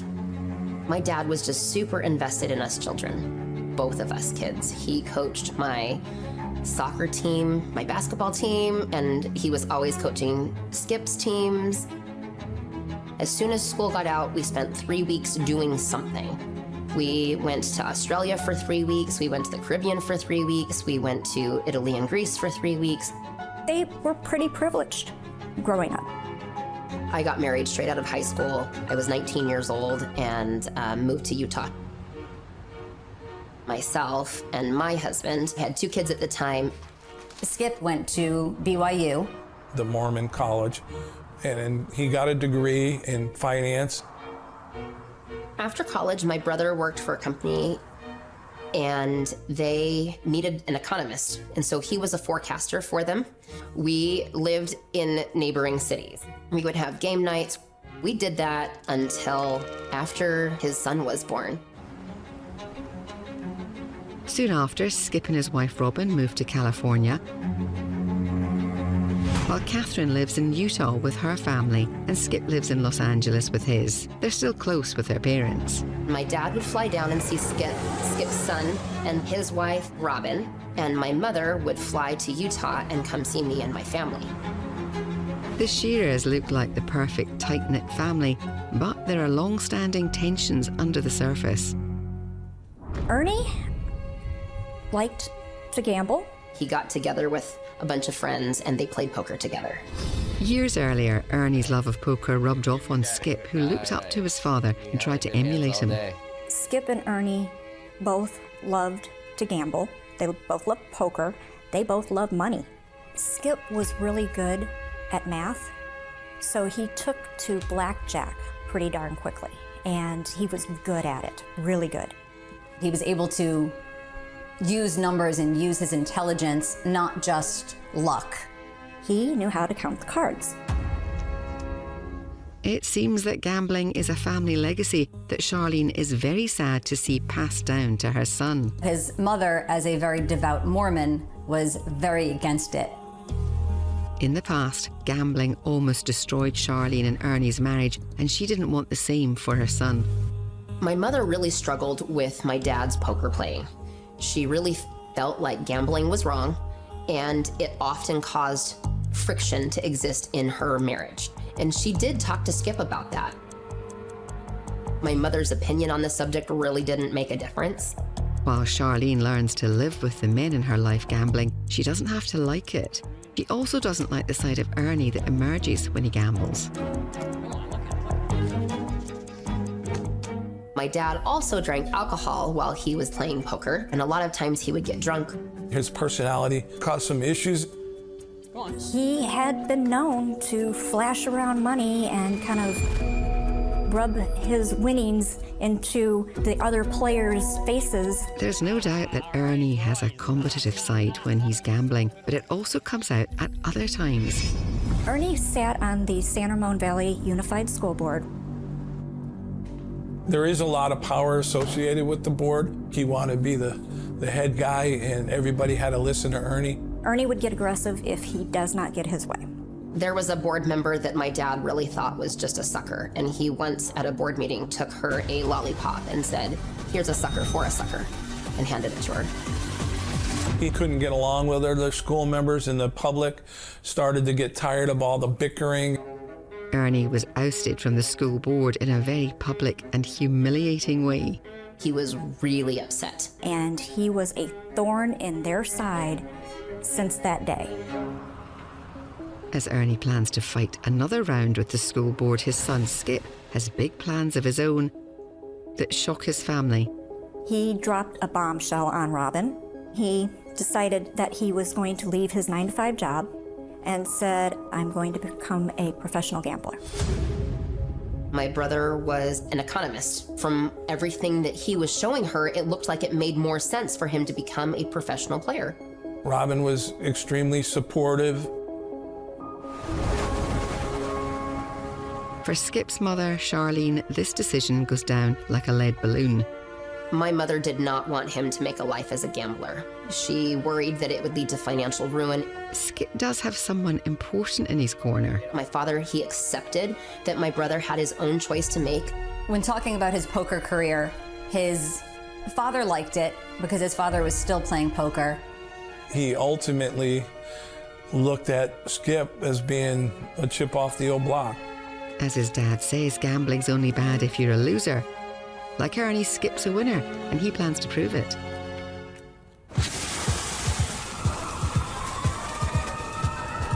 A career in gambling is fun. It's exciting.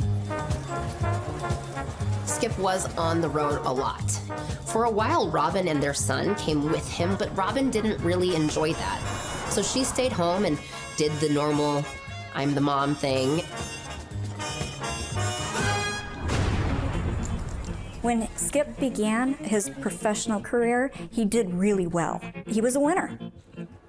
And the winning pots were very, very large. I mean, some of them were in excess of $1 million if you won the whole thing. Skip makes an impressive living in his first year on the pro circuit. And like his father, he has a big personality and likes to flaunt his winnings. My brother was definitely boastful to the point that it was annoying. In Vegas, he was living the lavish lifestyle, throwing money around. He was on top of the world. Skip bet on a lot of different things. I know at one point he won about $70,000 off of a horse race. He did have a stroke of luck. Skip's on a winning streak, but he isn't doing it completely on his own. Skip's friend Tanner was his financial backer. Tanner was a huge part in bankrolling Skip. Tanner would put the money in for Skip to get into the tournament, whether it be $20,000, $40,000.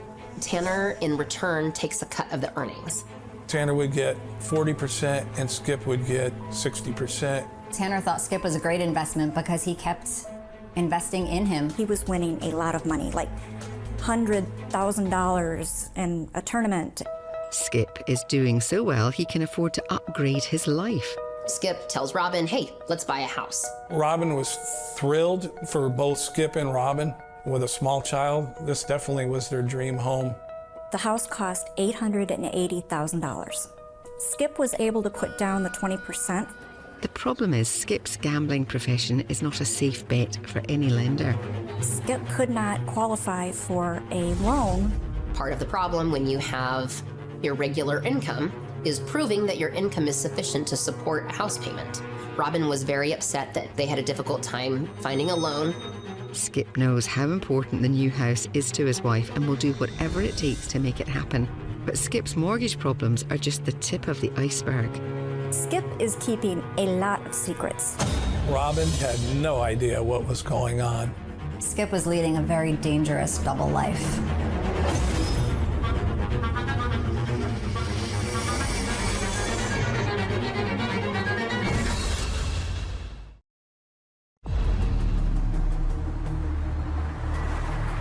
Skip Shearer and his wife Robin have found the home of their dreams.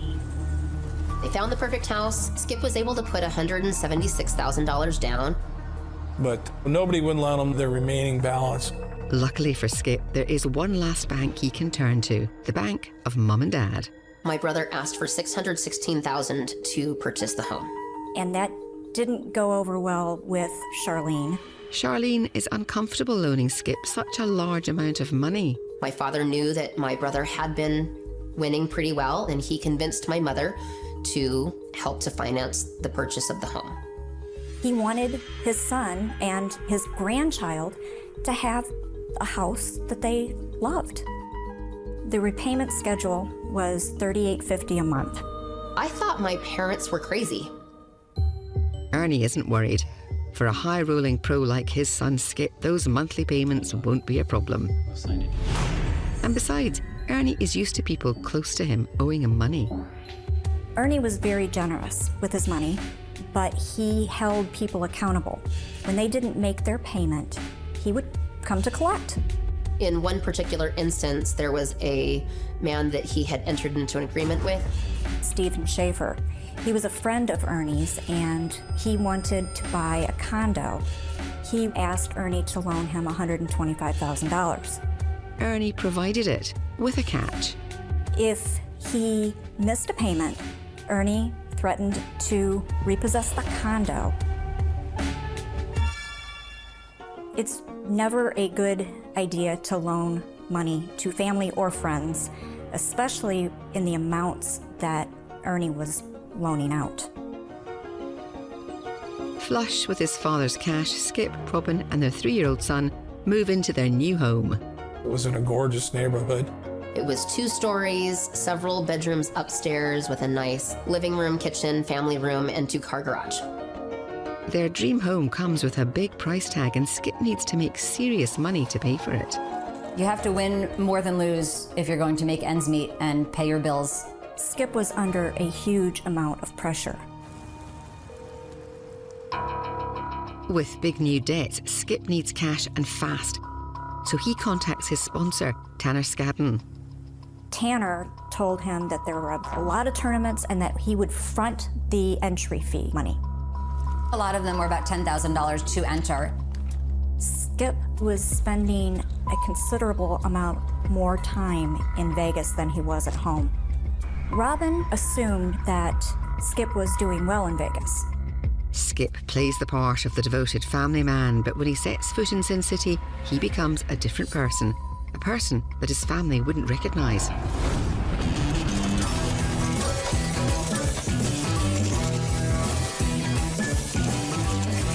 Skip was leading a double life, and Las Vegas was at the heart of it. He wasn't there just to earn a living. He had dalliances. He had multiple women on the side. He had a credit card that Robin didn't know about, and he was spending money on other women. Obviously, he didn't want his wife to find out. And Skip certainly doesn't want his father knowing about his secretive exploits on the road. For the time being, Ernie is distracted by an old wound that still festers. One of his buddies told Ernie that the school board were going to hold a public hearing to add a new tax. My father was really upset. He didn't want his tax dollars going to put trees in instead of going toward books and teaching skills. He was really dedicated and passionate about helping teachers and about helping students. Ernie has a plan that will undermine his old school board enemies. Meanwhile, his son Skip is living a high-rolling gambler's lifestyle with secrets of his own. He had lots of open accounts and spent lots of money. He was partying and playing poker and winning, and he had the girls and the money. Complicating matters, Skip has become completely smitten with one woman in particular, Adrienne Solomon, a fun-loving, successful event planner. We met at a craps table. I was in Vegas for the first time. He was starting to flirt a little bit, and so my instinct told me to look down at his ring finger and make sure there was nothing there. And there was not a ring, so I felt comfortable going to dinner with him. Skip got very serious with Adrienne. I was living in North Carolina, and he was living in California. We tended to meet either where he was playing poker or where I was running events. They went to football games together, traveled together, and acted like a normal couple. But Skip somehow never mentions to his new girlfriend that he has a wife and child back in LA. Adrian thought she was in an exclusive relationship with this man. Skip was a good boyfriend. We were having a wonderful life in Vegas. We were always getting the best tables and getting to go to the best restaurants and good seats at the best shows. Adrian falls head over heels for Skip, or at least she's fallen in love with the man Skip pretends to be. She just thought he was the man of her dreams. He professed his love to her on multiple occasions. We talked about marriage. We talked about having kids together. He even spoke to my parents about taking things to that next level. It's amazing the mental capacity to keep all of those secrets straight and all of the lies without having crossover. Another secret, Skip isn't only cheating on his wife, he's cheating at the gambling tables too. And his luck is about to turn. We would go to casinos and he would play blackjack and count cards because that's the easiest way to win money. The casinos frown on counting cards. One of the casinos on Fremont Street thought he might have been counting cards. He eventually got tossed out. Depriving Skip of his best, most profitable game. He could no longer play blackjack, so that had to affect him negatively. It also impacts his financial sponsor. Skip was starting to lose a lot of money. Tanner started to pull back and not give him the money for bigger tournaments. Banned from blackjack, Skip doubles down on different games, taking bigger risks, desperate for money. Skip was willing to lose $10,000 at a craps table on one sunny afternoon. It was so beyond my comprehension. Skip was under a lot of pressure from my parents to get the money paid back. The stress is getting to Skip, but he can't give up his lavish lifestyle, and it seems he'll do anything to keep his family in the dark about the hard truth. He's losing. He was probably afraid that the house of cards was going to fall because he had a lot to lose. He could lose his house, he could lose his marriage, he could lose his father's approval. His ego was too big. Skip was desperate for cash, and his world was crumbling around him. Something was going to have to give.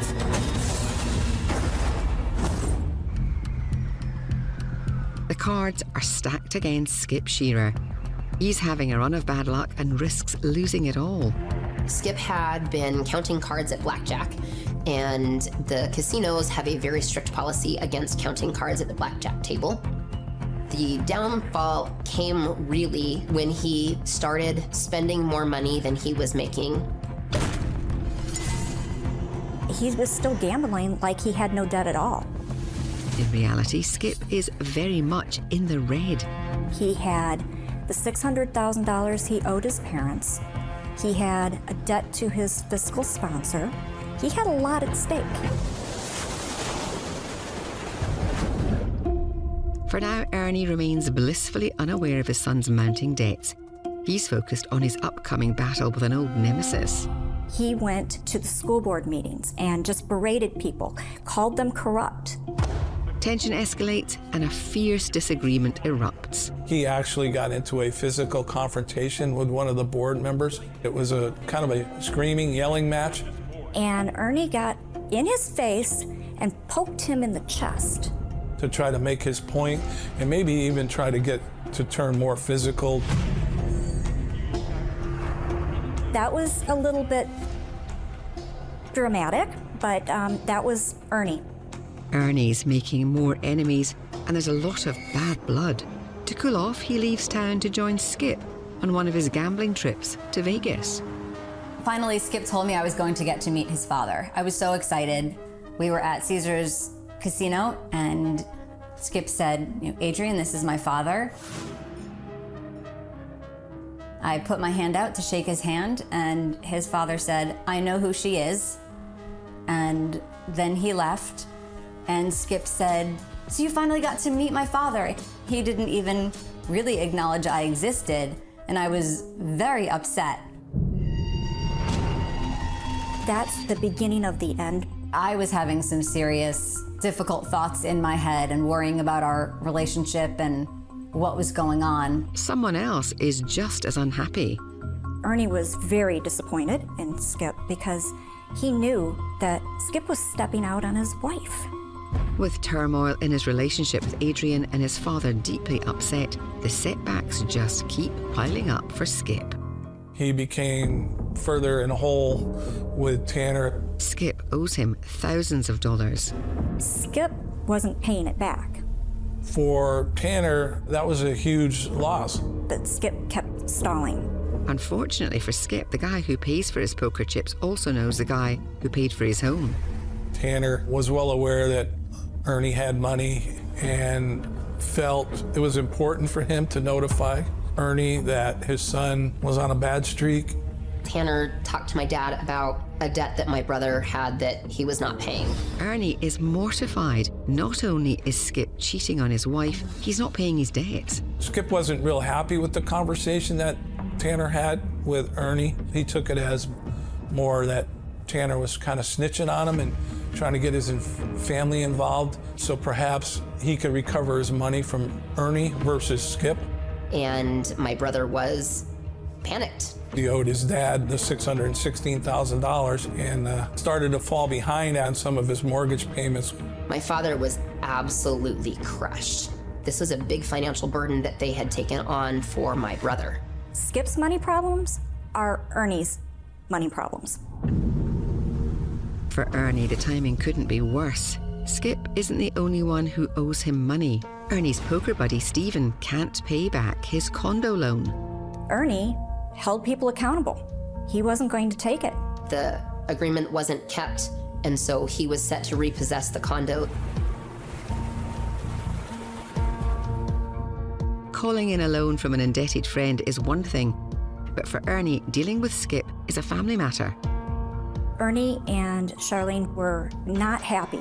Charlene in particular, because she did not want to loan the money in the first place. My mother tried to warn my brother about all of the hazards, that gambling is not just an isolated thing. It's a slippery slope of downward decline into a pit of abysmal financial destruction. Charlene and Ernie called Skip and Robin to ask when they were going to get repaid. My parents were all up in his business about it. This was the first that Robin had heard about potential financial trouble. She was very angry. Skip, a master of persuasion, convinces Robin that everything is fine. Skip obviously thinks he's just in a small slump and he's just waiting for his recovery to happen. Robin unfortunately had no idea as far as what money they had in the bank, how he was financing his playing. Skip was lying to a lot of people. He lied to his parents about his financial situation. He lied to Adrian. He lied to Robin. Robin was feeling stressed. All Robin's fears are coming true. Her husband is keeping secrets from her and they can't pay their debts. Is this the point at which this castle that he built is really a castle made of cards and it's all going to come tumbling down? That was his own doing because of all the secrets and the lies.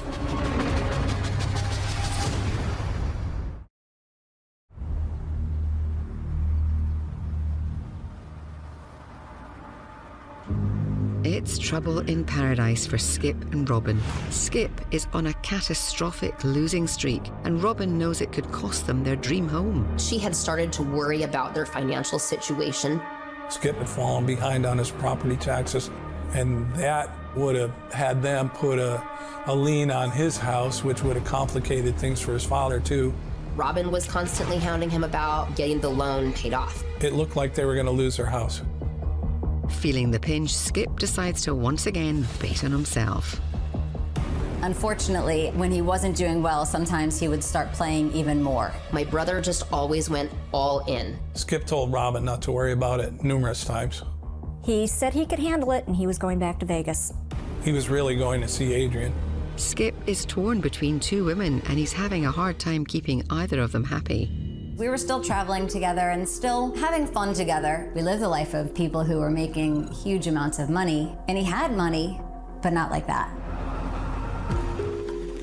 When he started spending more money than he had, he stepped across the line. Skip spends freely to keep his secret girlfriend happy, but Adrian has a new secret of her own. At that time, I knew that he wasn't the person for me. I knew we were not going to continue our relationship. Skip and I were not going to be together forever. And that was hard for me. As usual, Skip plays the Iceman. He takes the new reality in his stride, or at least pretends to. The losses may be piling up for Skip, but his dad, Ernie, is on a winning streak. My dad is frequently the winner. So there was a lot of boasting. My dad one night won $9,000 and came home with that cash in his pocket. He would flash money around. And his antagonising continues away from the poker table when Ernie schedules a meeting with the former mayor of San Ramon to share his concerning suspicions about the board. He was going to tell the mayor that there was malfeasance on the board and the board members were corrupt. With her husband, Ernie, picking fights with the school board and her son, Skip, sliding into financial ruin, Charlene looks forward to a respite from all the doom and gloom, a family vacation. They were getting ready for a trip. We were all excited to take this week-long vacation in Hawaii together. Maybe a relaxing getaway is just what everyone needs. But unfortunately, things are not working out as planned. The week before we went to Hawaii together, my mom called me while I was working and I couldn't take her call. I tried to call her back, but it went straight to voicemail. During the week that followed, I called her multiple times a day. She couldn't get a hold of her mother, and that was very unusual because they talked almost daily. I called my brother and I was like, have you heard from Mom and Dad? What's going on? And he was like, I haven't heard from them, but don't worry about it. It's not important. She got concerned enough that she called the country club and asked that somebody go and check out the house and see if everything was okay. An employee heads to the Shearer's home for a wellness check. They saw the packages outside the door. Something was very wrong. When taking a closer look, the country club worker makes a bone-chilling discovery. They looked in the window and they knew something just absolutely horrible had occurred in there. It was terrifying.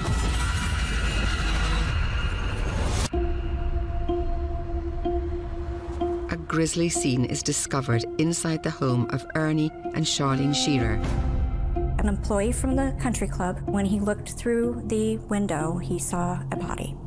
A male deceased on the floor. Immediately he called 911. In 2008, I was running the Pleasanton Weekly. I walked into the office at about 8 o'clock and my editor said, "There's been a murder."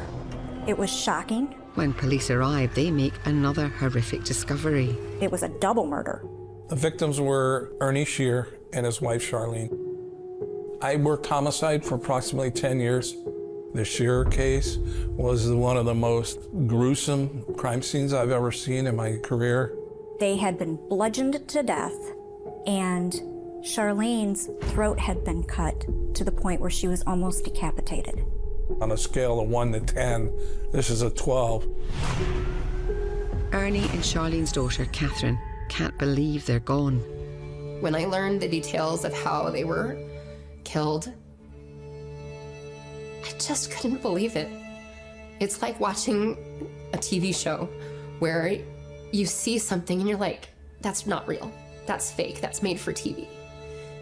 But this wasn't made for TV. These were my parents.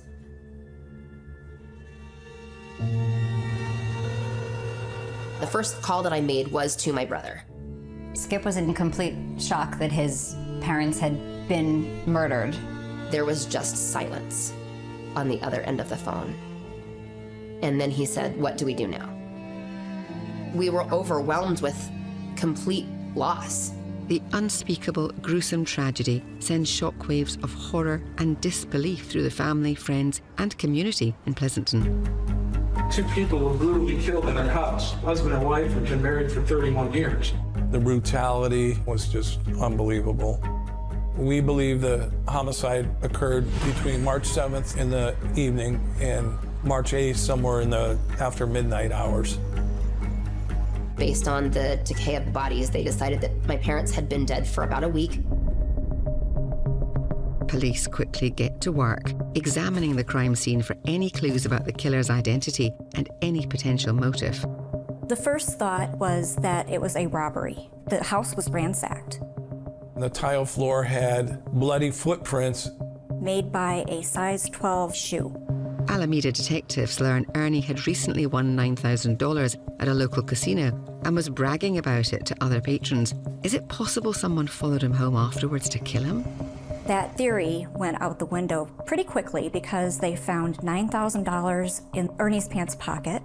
None of Charlene's jewelry was missing. It definitely very quickly appeared to be a staged crime scene. Police did notice that there was no forced entry. It was obviously not a burglary gone wrong. This was personal, and it was gruesome. Detectives want to know if the Shearers had any personal enemies. Catherine reveals that her father certainly did. I thought of maybe San Ramon Valley School Board District associates that my dad had upset. Did someone hate Ernie so much they'd take his life? Ernie had a lot of enemies, particularly in San Ramon. Detectives find out that Ernie was scheduled to attend a meeting with an influential politician on the 8th of March to talk about Ernie's allegations of corruption on the board, the morning he and Charlene were likely murdered. The fact that he did not make this meeting, it was very, very possible that one of these board members, specifically the one that he was pointing his fingers at, could have been so angry they would have killed him. That was a very high possibility on our list. Police interview several board members and soon realize the theory doesn't make sense. I don't believe the board was corrupt. I don't think there was any evidence of it. And all those people, they had alibis where they were.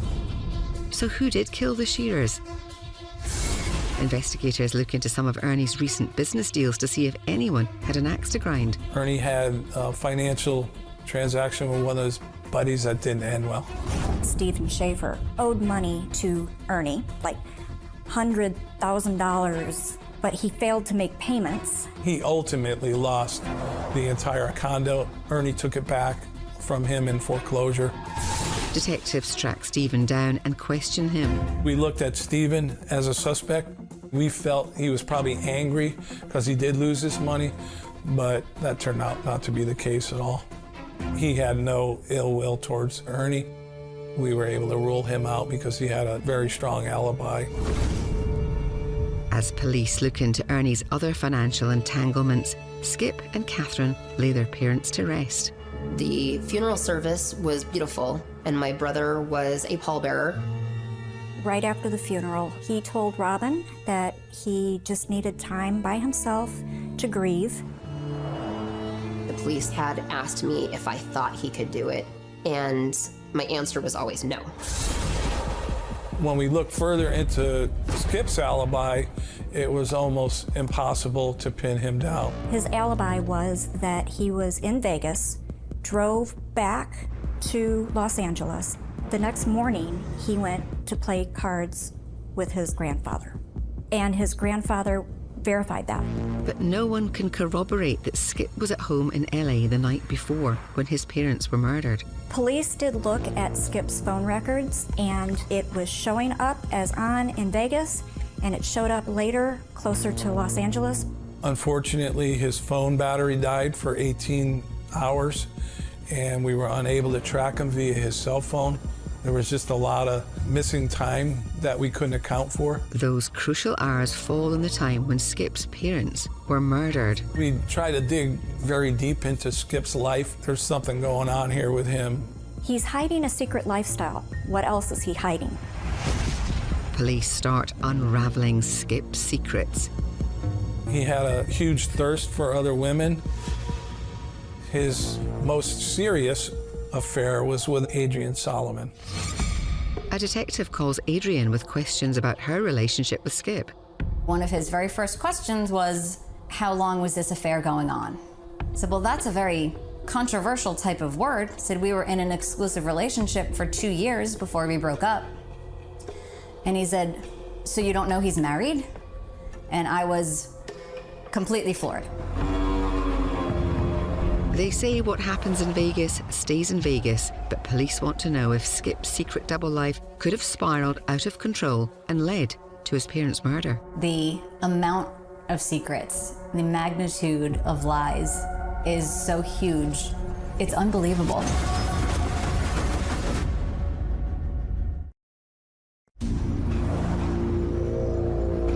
As Alameda detectives hunt for the killer of Ernie and Charlene Shearer, Skip's secret girlfriend, Adrienne Solomon, is shocked to discover she's been living a life full of lies.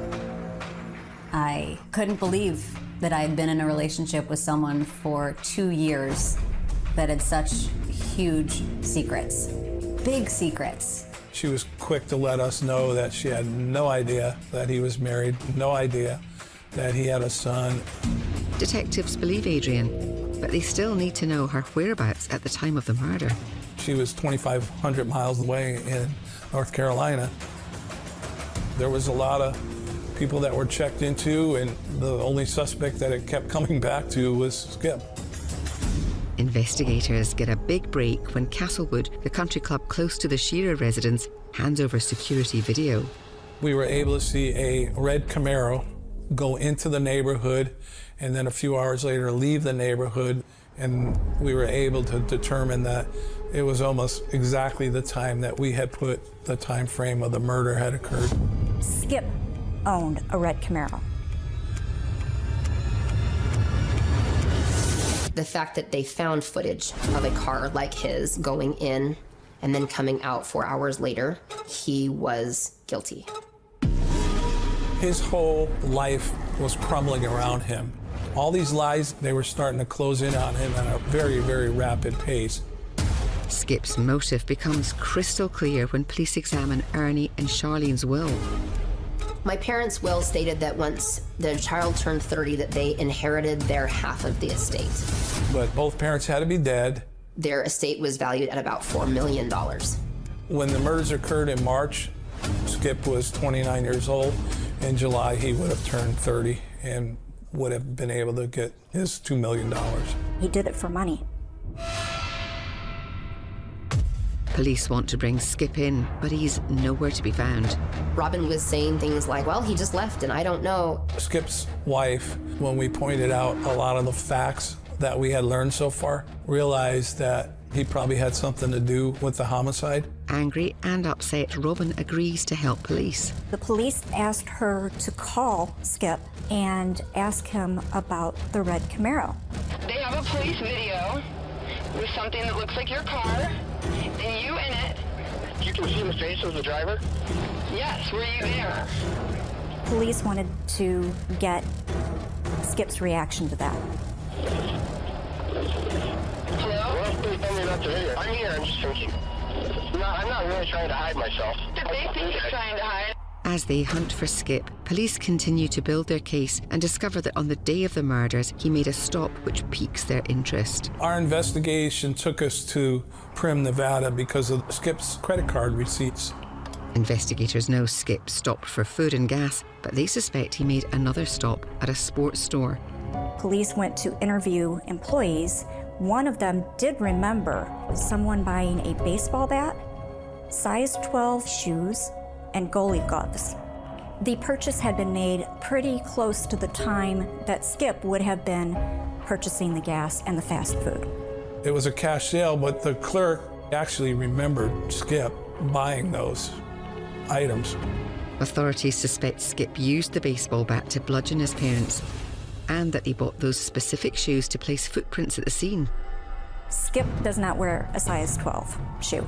We determined that he literally bought a shoe size 3 sizes bigger than his to throw us off. After buying the shoes and bat, Skip continued the long drive to his parents' home.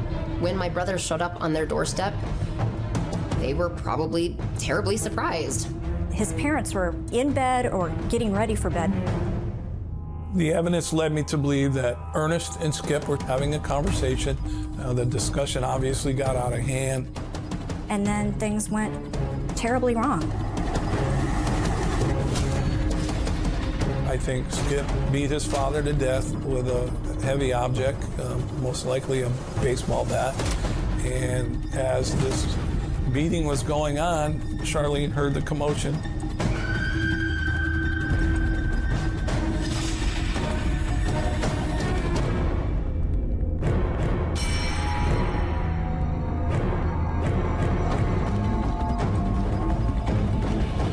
Suffered what they call defensive wounds too, where she obviously put up her hands to stop Skip from assaulting her.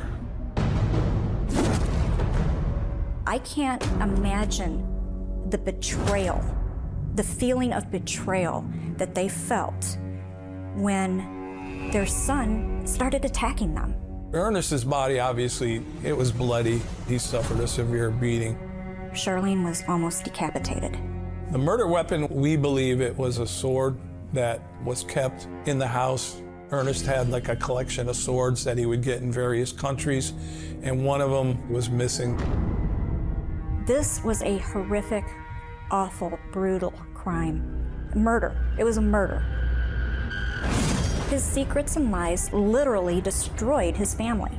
He wanted the money, he wanted the house, he wanted the family, he wanted the girlfriends, he wanted the big, fancy gambler's lifestyle in Vegas.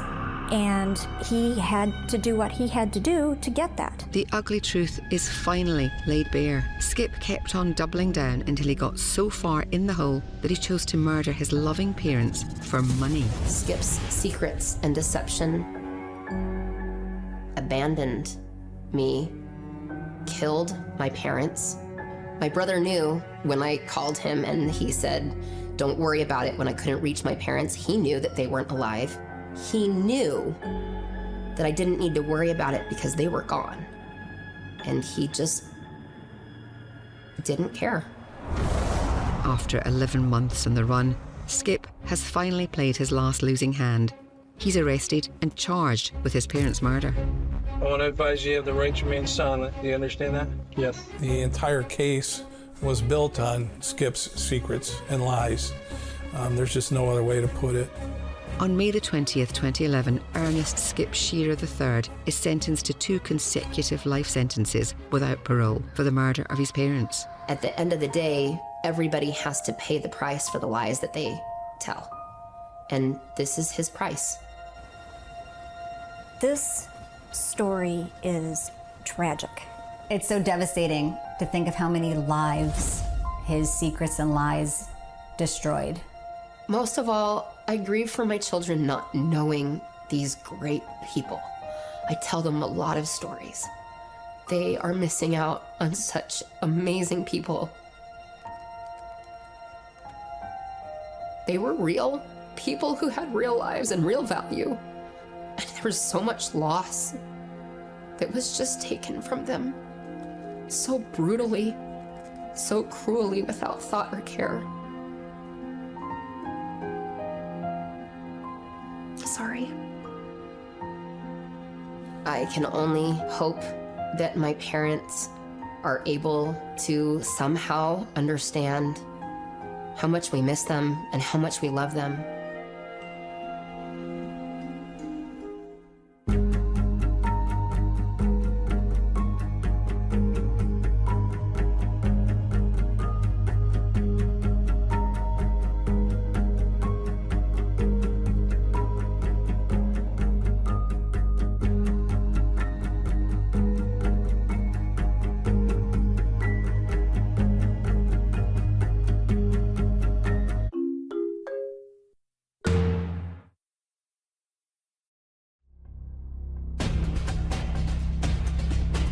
Huntington Beach, California, 1968. Schoolboys stumble across what they believe to be a scarecrow.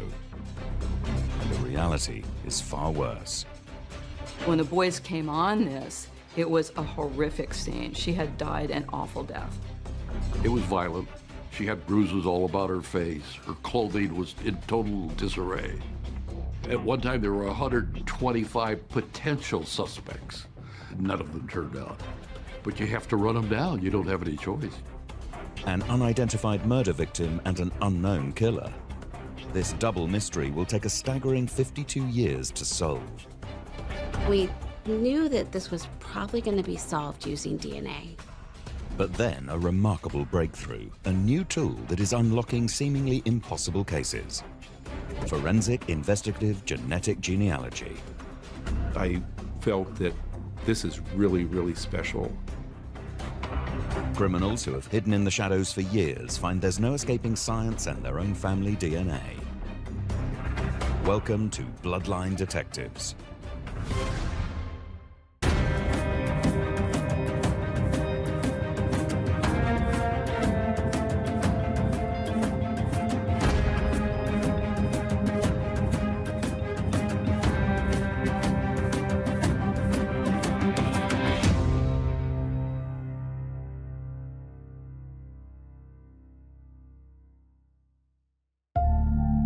Huntington Beach on America's Pacific coast has long been a hangout for surfers and celebrities alike.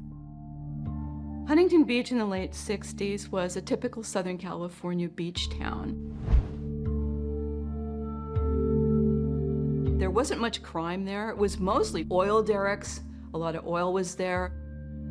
And by the late 60s, from the early into the mid and late 60s, everybody in Huntington Beach either body surfed or board surfed. There was just a lot of young people hanging out, and it was just a scruffy little beach town, but it had character and it had soul.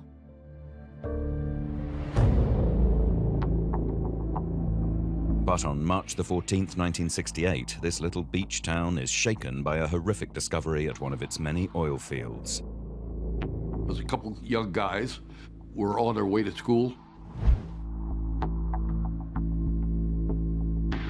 and they saw the body, went and notified somebody who called the fire department. Fire department responded thinking it was somebody that was sick or injured. And once they discovered what they had, they notified the PD. The first officer that responded for the police department was Officer Tom Quick. He arrived at the scene at about 4:10 p.m.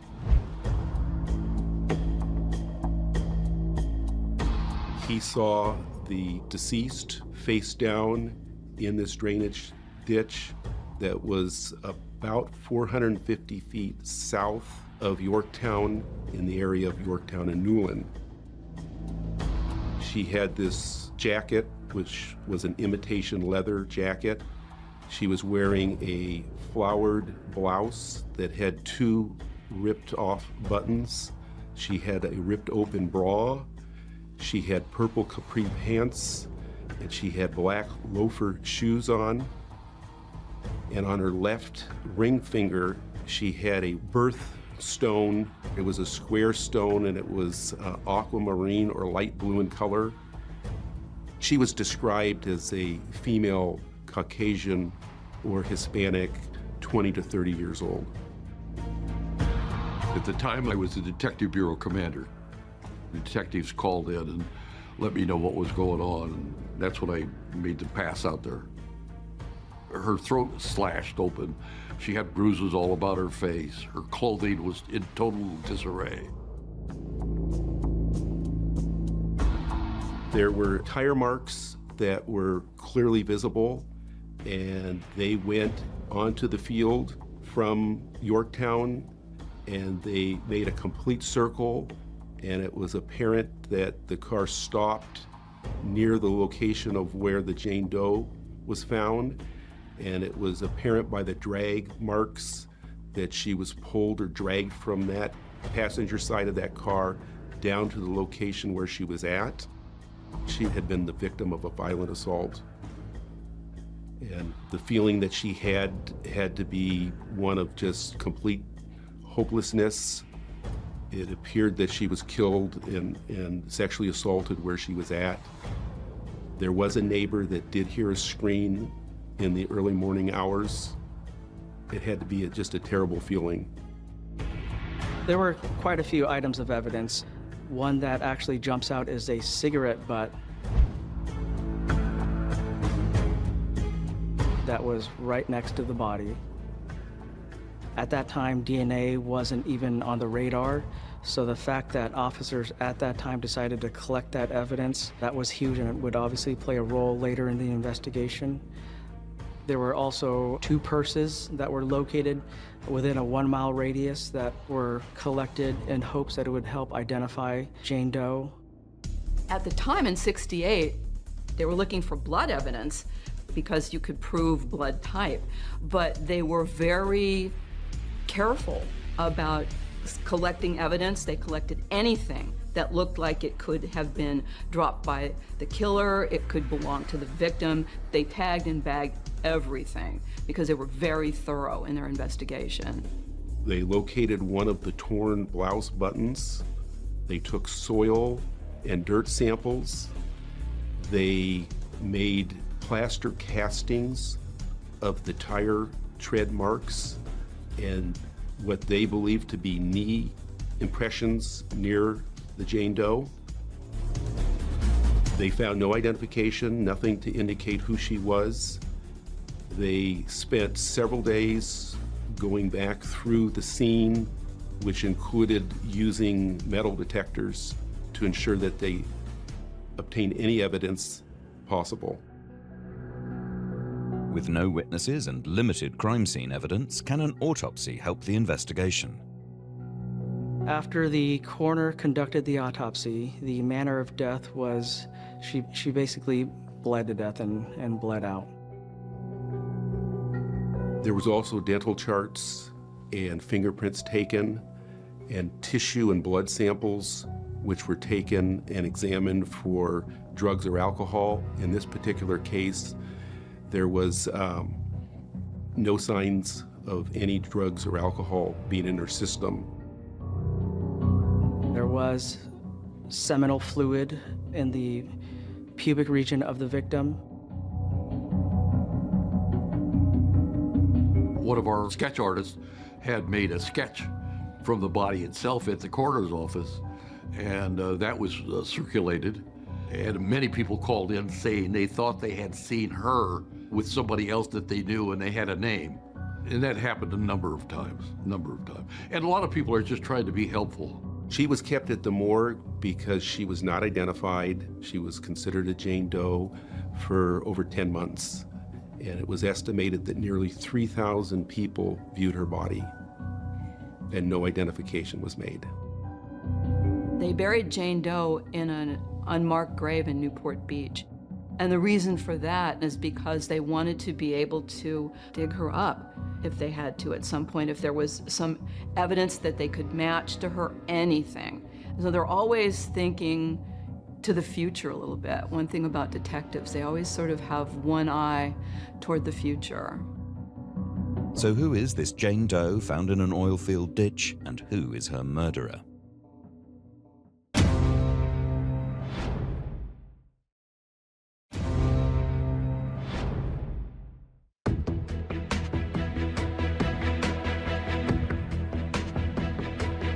Huntington Beach on the California coast is the scene of a brutal murder in March 1968. The body of the mutilated victim is discovered by children near one of the town's oil wells, and detectives are still unable to identify the young woman or find her killer. They went out almost 2 or 3 miles in every direction, went door to door. We put 20 to 30 guys on the street immediately, canvassing all the houses, stopping all the passing cars to see at what time of day they passed through that area, if it was a regular thing that they might have been in the area at the time and seen something. They did a tremendous, intense investigation. Over 1,100 residences were contacted. In addition, every beer bar, cocktail lounge, business establishment in the city of Huntington Beach was contacted. An excess of 225 personal contacts were made with individuals who were either suspects or persons who possibly had information. All efforts to identify the victim either through fingerprints, dental charts, or the one piece of available jewelry that is identifiable have all been met with negative results, indicating the possibility that the victim is a completely unknown in this area and may have been brought to this area from some distant point. And that is reflective of what the efforts that continued throughout the years. So they worked every single lead in an effort to identify her and the suspect. So that leaves them with a limited avenue for their investigation. They have to do the best they can. They can bring in people, because it was a sexual assault, they can bring in people known sex offenders and question them, find out where they were, if they could have committed this homicide, that kind of thing. But with very little evidence and no identification of her, they've got a huge problem with their investigation. A cold case is a case that's reached a dead end, where you have no more information to work on, no more suspects to find and interrogate. There is a point in time when you say you got to go to the cold case guys, and you have specialty investigators that work nothing but cold cases. And they're usually the bulldog investigative type, the guys that never give up. But new scientific advances help transform these bulldog investigators into cold case bloodline detectives. The scientific community was stepping in and helping. As time goes by, the technology improves. And that's exactly what happened here. Back in 2001, Detective Mack submitted evidence from the investigation to the Orange County Crime Lab. They were able to come up with a DNA profile. And at that time, they plugged it into the numerous databases that we have. Of these, the largest emerging DNA database is CODIS. CODIS is the Combined DNA Index System. It is operated by the FBI and is a network of local, state, and national DNA databases. It consists of DNA profiles from convicted offenders, arrestees, crime scene evidence samples, which are known as forensic unknowns. The limitation is that not everyone enters the information. The database is only as good as the information entered into it. So it's not like when you watch crime shows on TV and they bring up this wonderful color screen and they do a few keystrokes and they've suddenly got the face of a killer in front of them. It doesn't work like that. But by 2001, DNA is becoming an increasingly useful investigative tool. The CODIS suspect DNA profile from the rape kit matches the partial single-source male DNA profile from the cigarette butt found at the crime scene. At the time the case was reviewed for possible DNA evidence, they looked at the evidence and they had certain items tested. In 2001, there was a single-source DNA suspect profile located from seminal fluid from the swab that was taken from her body and also from cigarette butt. That profile was uploaded into CODIS in 2001, and there's never been a hit. Then the cold case team try a new approach, a familial DNA test of the killer's bodily fluids.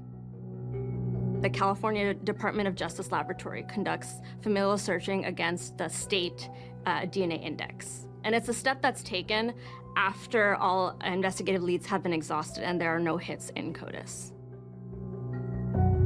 So what you ideally want to do is find a relative on your paternal side, so you have your unknown. You want to find a paternal and a maternal relative. Ideally, hopefully close, because it's much easier to solve. The more when you get to third, fourth, fifth cousins, it's really hard. But once you've found those matches that are related to your unknown, but are, then you need to build back to what's called a most recent common ancestor. The descendants of that most recent common ancestor then is where your suspect pool is. A familial search relies on mathematics and statistics to determine if an observed similarity between DNA profiles are a result of kinship or just by chance. Familial searching was conducted in this case on the suspect profile at least 4 times against the Cal DOJ database. However, we had no good leads with familial searching. Years pass by and bloodline detectives see the remarkable story of the Golden State Killer. Trapped by forensic investigative genetic genealogy. Could this technique be applied to the Huntington Beach murder? Probably the biggest known case is the Golden State Killer, GSK. Orange County was involved in the successful prosecution of the GSK killer because there was 4 homicides here in Orange County. As they watched and participated in this trial, they saw the value in that he would have never been caught had not IGG or FGG been involved. They realized the value of having a tool like that, and the Orange County DA's office has always been on the forefront of using whatever new DNA tool that might be out there to solve violent crimes and to identify people that have not been identified. Forensic investigative genetic genealogy is an amazing thing that has done so much for the world of crime solving. And it's basically what we're doing is looking at that DNA and instead of putting it into the system where we have the criminals, we're putting it into public systems where people agree to put their DNA. And that opens up a whole new world of amount of connects that we can have to that DNA. And in this case, we did it with both our suspect's DNA and our Jane Doe. As forensic scientists, we will review the DNA evidence to make sure a profile has already been uploaded to CODIS and to see if there's any DNA sample remaining. The sample will have to be tested by an outside private laboratory for a type of testing called single nucleotide polymorphism, or SNP testing. This is the type of testing that's also done whenever somebody submits their sample to a direct-to-consumer database such as Ancestry.com or 23andMe. Investigators call in a specialist, Dr. Colleen Fitzpatrick. She's a world-renowned forensic genealogist with an impressive track record in cracking cold cases. At a point in time, there was a fellow named Ellis that worked for the DA's office, and he was retiring. And one of his assignments was this case. We were working at, Orange County Sheriff's was working at, cold case group was working at for the county, and then the coroner's office was working. So we had all the players, and they had been pushing the genetic investigative process very hard. And so one of his last things before leaving office and retiring was to get approval from the district attorney's office to bring Colleen into the picture and take a look at it. And of course, the floodgates started to open with that. She was able to work with CAP Sergeant Deerking, and they were able to spend a significant amount of time building a family tree. There wasn't enough material to send out for SNP testing regarding the Jane Doe. Once investigative genetic genealogy came around, we had a list of different cases. Most of them were ones that we had done the familial searching on that didn't have matches. And now it was an opportunity to open it with IgG. And as long as there was DNA still that we could achieve and get the right DNA that we needed, we were able to do that. And luckily, we could exhume her body and get even better DNA than they had with the other samples. In April of 2019, Jane Doe's body was exhumed. After they exhumed the body, they still couldn't get a full profile from her remains, so they actually sent a bone of hers, a femur, to the International Commission on Missing Persons lab in the Netherlands. While investigators wait for the results to come back, they turn their focus on the suspect's DNA. Once the profile is obtained, it's uploaded. The DA's office only uses law enforcement forensic databases that allow us to enter it into their public database as a law enforcement sample. And it is only compared against those people that have opted in to law enforcement comparisons. Once that comparison is made, a match list is provided, and then the family trees are then worked. She went to the IgG war room and wrote down the surnames of all the great-grandparents from the family trees that we had built. There were two sides that we had focused on, so all the surnames from the great-grandparents and any of their descendants are written down. At that point, when we were analyzing those two lists, we noticed that there was a marriage between the last name on one list and the last name of another list. And that last name was also in our Y chromosome surname list, and that last name was Crisco. After more than half a century of relentless pursuit, investigators have uncovered a crucial lead and a potential family name: Crisco. Can detectives finally unmask the identity of the Huntington Beach killer?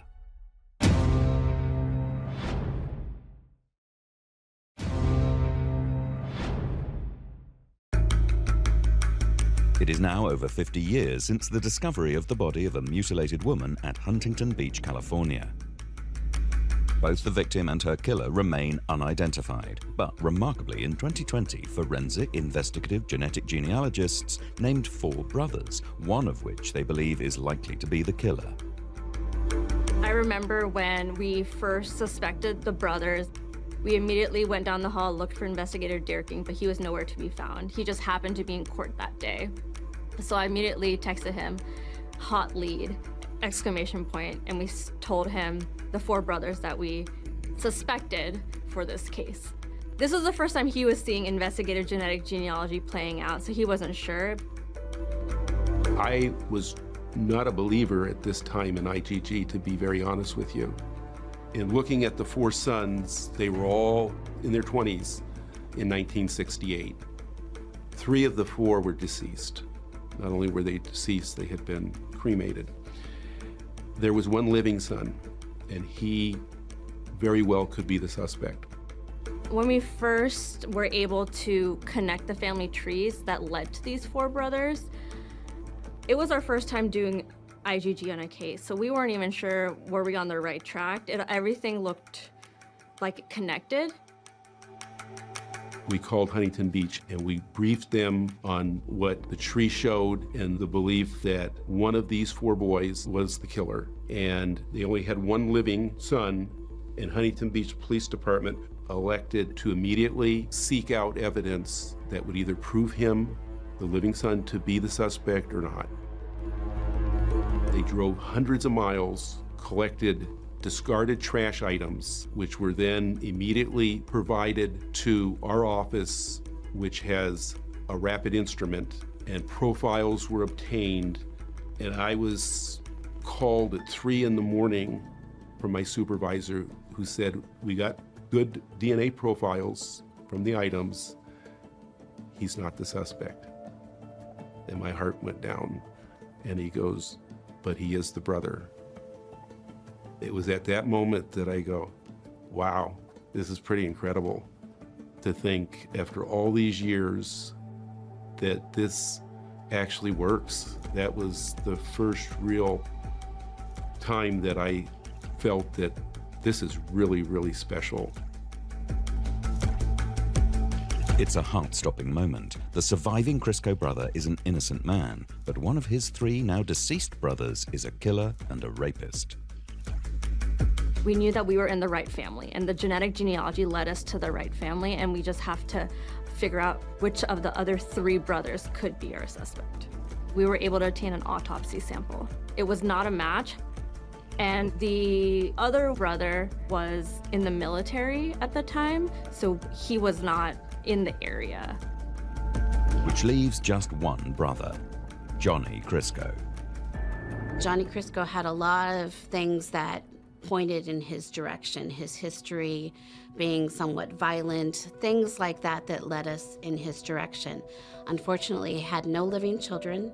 When he died, he was cremated, and there was no autopsy done. So in order to identify him, one of the thoughts that I had is, as a cancer survivor myself, I saw that he had died in part, at least, to having lung cancer. And if someone is diagnosed with cancer, they have to have had a biopsy. So in that, I thought, well, there's got to be biopsy tissue somewhere. I first looked at where he died in a Washington hospital, and I tried calling many, many people, many, many places in that hospital, trying to find out if I could find out if he even had a biopsy at that hospital, if he had any records at that hospital other than the fact that he died there. And I ran into a lot of brick walls. I left a lot of messages, I got transferred a lot, and there wasn't much that was coming out of it. I sent an official letter, and I received back a notice of, sorry, you can't have what you're asking for. And I thought I might be dead in the water at that point. However, a few days later, some records showed up in the mail. So one of my phone calls must have helped in some way. And with those records, I was able to see that he did at least have a biopsy. I located the fact that the hospital has a contract lab. So I called again a number of places and found a way into that lab where I was actually talking to a person who was inside the lab and was actually very surprised that I got to her. How did you even get here? I said, I don't know. I just made this call and I got hold of you. Here's what I need. She did tell me that if they had any records, they couldn't look them up by name or anything about the patient. All they had were numbers. And I'd have to provide her a number. She also told me that if it was a biopsy tissue, it was only kept for 10 years. When I saw that he had the biopsy in 2007, again, I thought we might be out of luck because we were past that 10 years. Luckily, once we found a number to provide to her and had her look it up, she was able to tell us that they were a little behind on destroying their tissues, and they still had that one. And just in 2 days, we had it in our office. And I think it was about 10 days for our lab to get through the processing and actually tell us for sure that the DNA from that biopsy matched our killer, Johnny Monroe Crisco. So what more is known about the killer, Johnny Crisco? Johnny Crisco was, I think he was just bad pretty much right from the beginning. I'm not sure why. Sometimes you just don't know. He was involved in a statutory rape case at 17. He seems not to have gotten much better after that. He went into the Army, and I suspect that he went into the Army, especially in those days, in the 60s. A judge probably said, you know what, Johnny, you're gonna be in a whole world of trouble. I suggest maybe you go into the service, make a man of you, kind of thing. Because that happened a lot. You're given that choice if you were a guy. Army, jail. So he went into the Army. He was a paratrooper. He made 15 jumps. He moved around. He married 3 times. He had 2 children, both of whom predeceased him. His first son was born in 1961. His second son was born in 1962 in North Carolina and died just 20 days later. Very suspicious circumstances as we look back. It was due to a gastric infection and rupture. The military, rather than deal with the mother's claim that he had killed the baby, and their own psychological evaluation turned up all kinds of negative stuff. He failed miserably. He was determined to be somebody who's very aggressive, someone who felt the world was against him. He had all these issues, and curiously or not, the same mental state, the same characteristics are similar to a rapist. They share a lot of those same characteristics. So they just gave him a discharge and got him out, which is a shame because, later on, had that conviction taken place, had we been able to put a few of those pieces together and identify him as that kind of individual, there might have been a speedier conclusion to the case.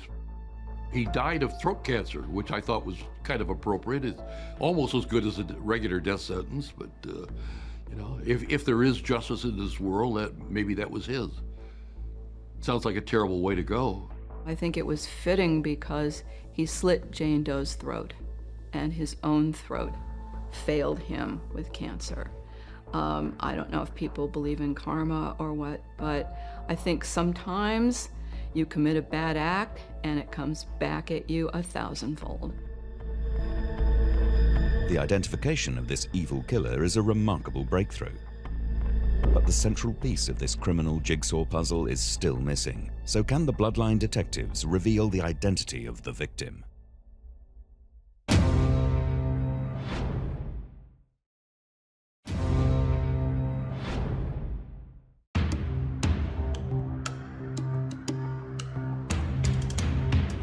They called her Jane Doe, an unknown murder victim from 1968, found mutilated near an oil well at Huntington Beach on the California coast. Police did all they could to find her killer, but in the end, one by one, the leads closed down. But detectives never gave up, and by 2020, forensic investigative genetic genealogists name not the Jane Doe, but her killer, Johnny Crisco, who died of cancer 5 years earlier in 2015 and so never faced justice. Bloodline detectives now look again for Jane Doe's identity. We had identified Johnny Crisco, but obviously the focus now was to put a name to Jane Doe. And through the investigation, we were not able to identify her through anything that we had learned about Johnny Crisco. So there was a request for the Orange County Crime Lab to do DNA testing again on the victim's bloody clothing.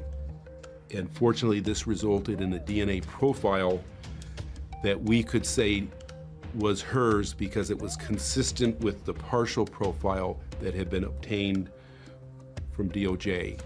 So with that, we had enough material to send out to do SNP testing. SNP, or SNP testing, is a recent forensic technique that allows investigators to identify people with common ancestors using biological markers in their DNA. We put her DNA into those systems that we use and found connections and worked trees. So we're just pulling all sorts of relatives with all sorts of connections and trying to find a place where this person might fit. What GEDmatch does is we take from 20 different providers the DNA profiles from 23andMe, et cetera, where we can actually then compare people no matter where they took the test. We obtained multiple matches in GEDmatch and family tree DNA that were in the first cousin to third cousin range. Some of these matches were related to each other, and we established genetic networks. The hunt for Jane Doe's identity is led by Dr. Colleen Fitzpatrick with the help of Orange County District Attorney investigators. She's a forensic genealogist who specializes in cracking cold cases. I received a call from her. She suggested, she said, we've reached the point in our investigation that we need to reach out to an extended family member. At that time, Colleen also predicted that Jane Doe was from the East Coast and specifically mentioned Maine. She had identified a gentleman by the name of Steve Sabo that she could tell based on the public databases that he was quite interested in building family trees and he was loosely connected. So we called Steve Sabo, I introduced her, and for the next 2 hours talked about family. The very next day, I received a call from Colleen, and she had received a 2016 obituary for a distant family member from Steve Sabo for a Constance Saucer who passed away in Maine. There was an obituary that talked about the passing of a whole group of them, and a final little mention about Jane Doe, who had disappeared. And in the obituary made a reference to a missing sister since 1970 named Anita Pateau. And I have to admit, I was rather skeptical, even though it sounded promising. 1970 was not the date that we were really looking for. It was 1968. And so late at night, we called several what we believed to be family members of Anita and Constance. And after making the second round of calls, I believe it was after 10 o'clock their time, we spoke to Anne Lavoie Pateau and explained, asked about her missing sister, and she said, oh, it wasn't 1970, it was 1968. And we've been looking for her ever since. And she said the last contact we actually had from her was in February of 1968 when she sent a letter. Very sad that you have to disclose to the family that, they're hoping that maybe she just, distanced herself from the family and had her own life, and to hear that, she was sexually assaulted and died face down with her throat cut, that was pretty hard to think about. While investigators believe that Jane Doe may be Anita Pateau, missing from Maine since 1968, they need DNA samples from her relatives to provide definitive proof. Investigator Dierking was able to obtain buccal swab samples from her siblings, who were Raymond Pitot and Anne Laveau. Both those samples were shipped to our Orange County Crime Lab, who did the DNA testing. Once we obtained the DNA profiles, I did a kinship calculation to see if the Jane Doe could be a potential sibling of both of these individuals. Doing this kinship calculation, I could say with confidence that Jane Doe could not be excluded as the full sibling of Raymond Pitot and Anne Laveau.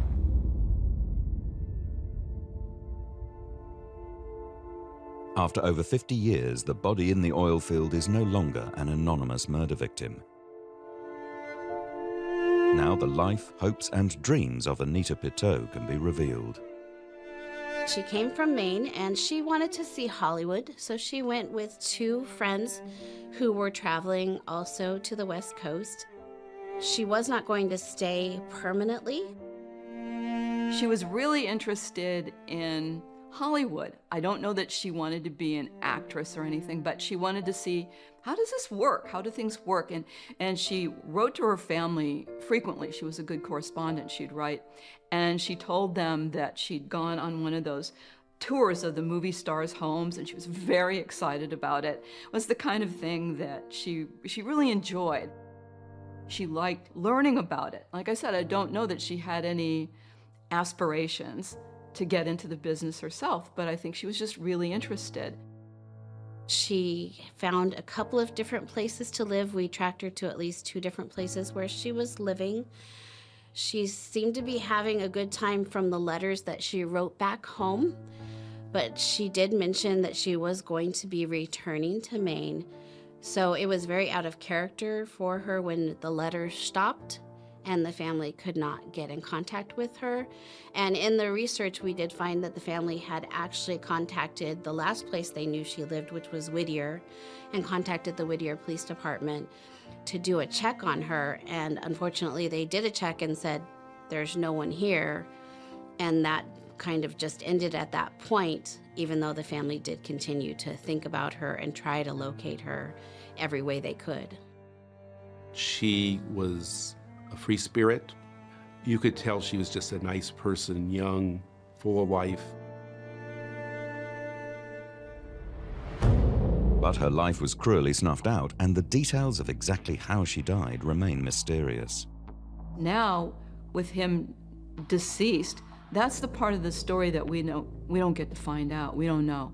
We don't know what he said to her, how she got in that car, why she got in that car, where she was going. None of that. We don't get to find that out because he's gone. Not that he necessarily would have told people anyway, but there was at least that opportunity now lost forever. In 1968, young people hitchhiked quite a bit, even women on their own. She could have been trying to get somewhere. He saw her on the road and offered her a ride. And if he didn't seem suspicious or creepy, she would have taken it. That's just how things worked in the late 60s. Only my theory. A lot of work was done, never identified who Anita was living with at the time, according to her letter. She did reference that she was working at a restaurant nearby.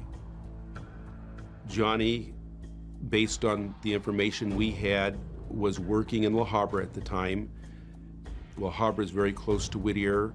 I believe there was some type of contact, possibly at the restaurant or at another place. Anita was known to be a fun-loving person that was adventurous and wasn't opposed to having a drink, so they could have met possibly even at a bar. And it appeared to me, based on the way she was dressed, that it very well could have been a date, and he drove her down and attacked her, and obviously she didn't want to do what he wanted to do, and ultimately killed her to eliminate any accountability. After waiting many years, Anita Pitot's family finally get to bring her home. I would say that almost everyone who worked on this case would probably tell you the same thing, that the most fulfilling part of this whole case was bringing Anita Pitot back to her family. She was reburied in Maine, finally. I understand about 20 family members, and our detectives, guys from the DA's office, showed up.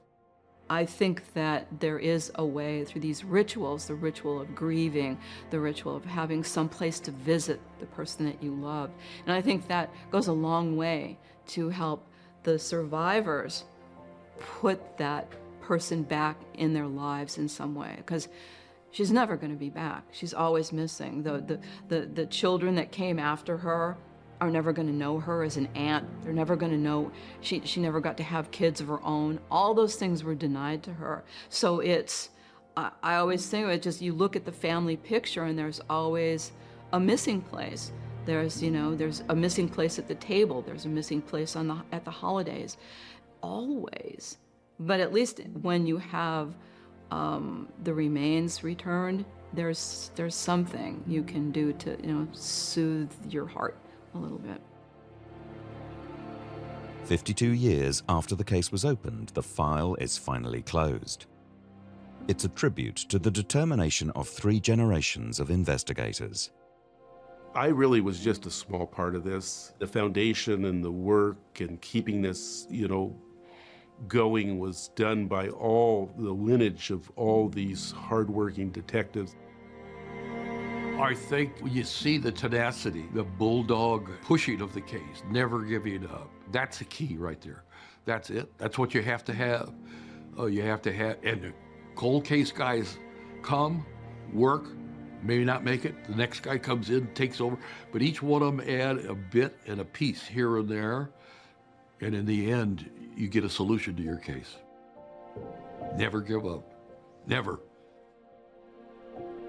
I think that every person deserves to have their name, and being able to give back the name to Anita Pateau really brought us all such great feeling of fulfillment in our jobs and what we get to do to bring closure. That closure came thanks to a new tool that is cracking the coldest of cold cases. Forensic investigative genetic genealogists not only revealed a killer's identity, but their work also finally allowed this innocent victim to be laid to rest by her family.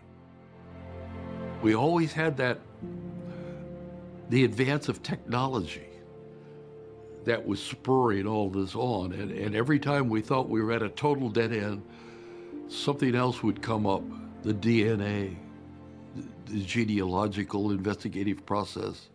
So each of those stepped in and filled that gap and made it all work.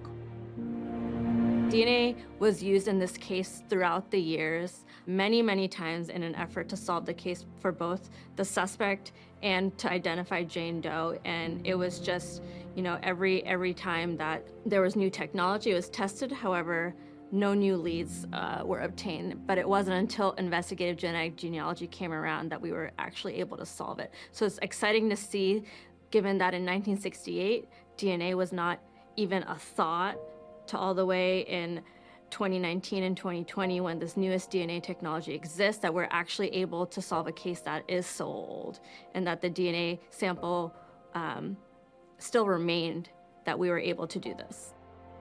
That's the beauty of investigative genetic genealogy. It cannot make a false positive. What I mean by that is a false positive means falsely accusing someone, because if those STR profiles don't match, you've got the wrong person.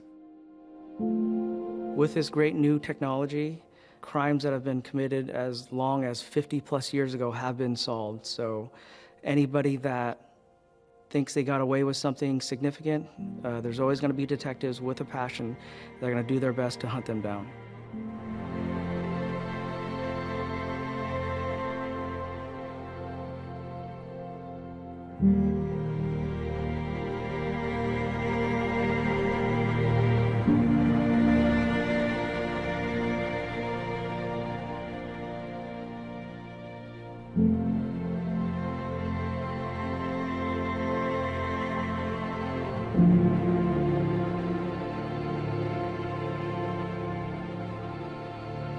Thank you.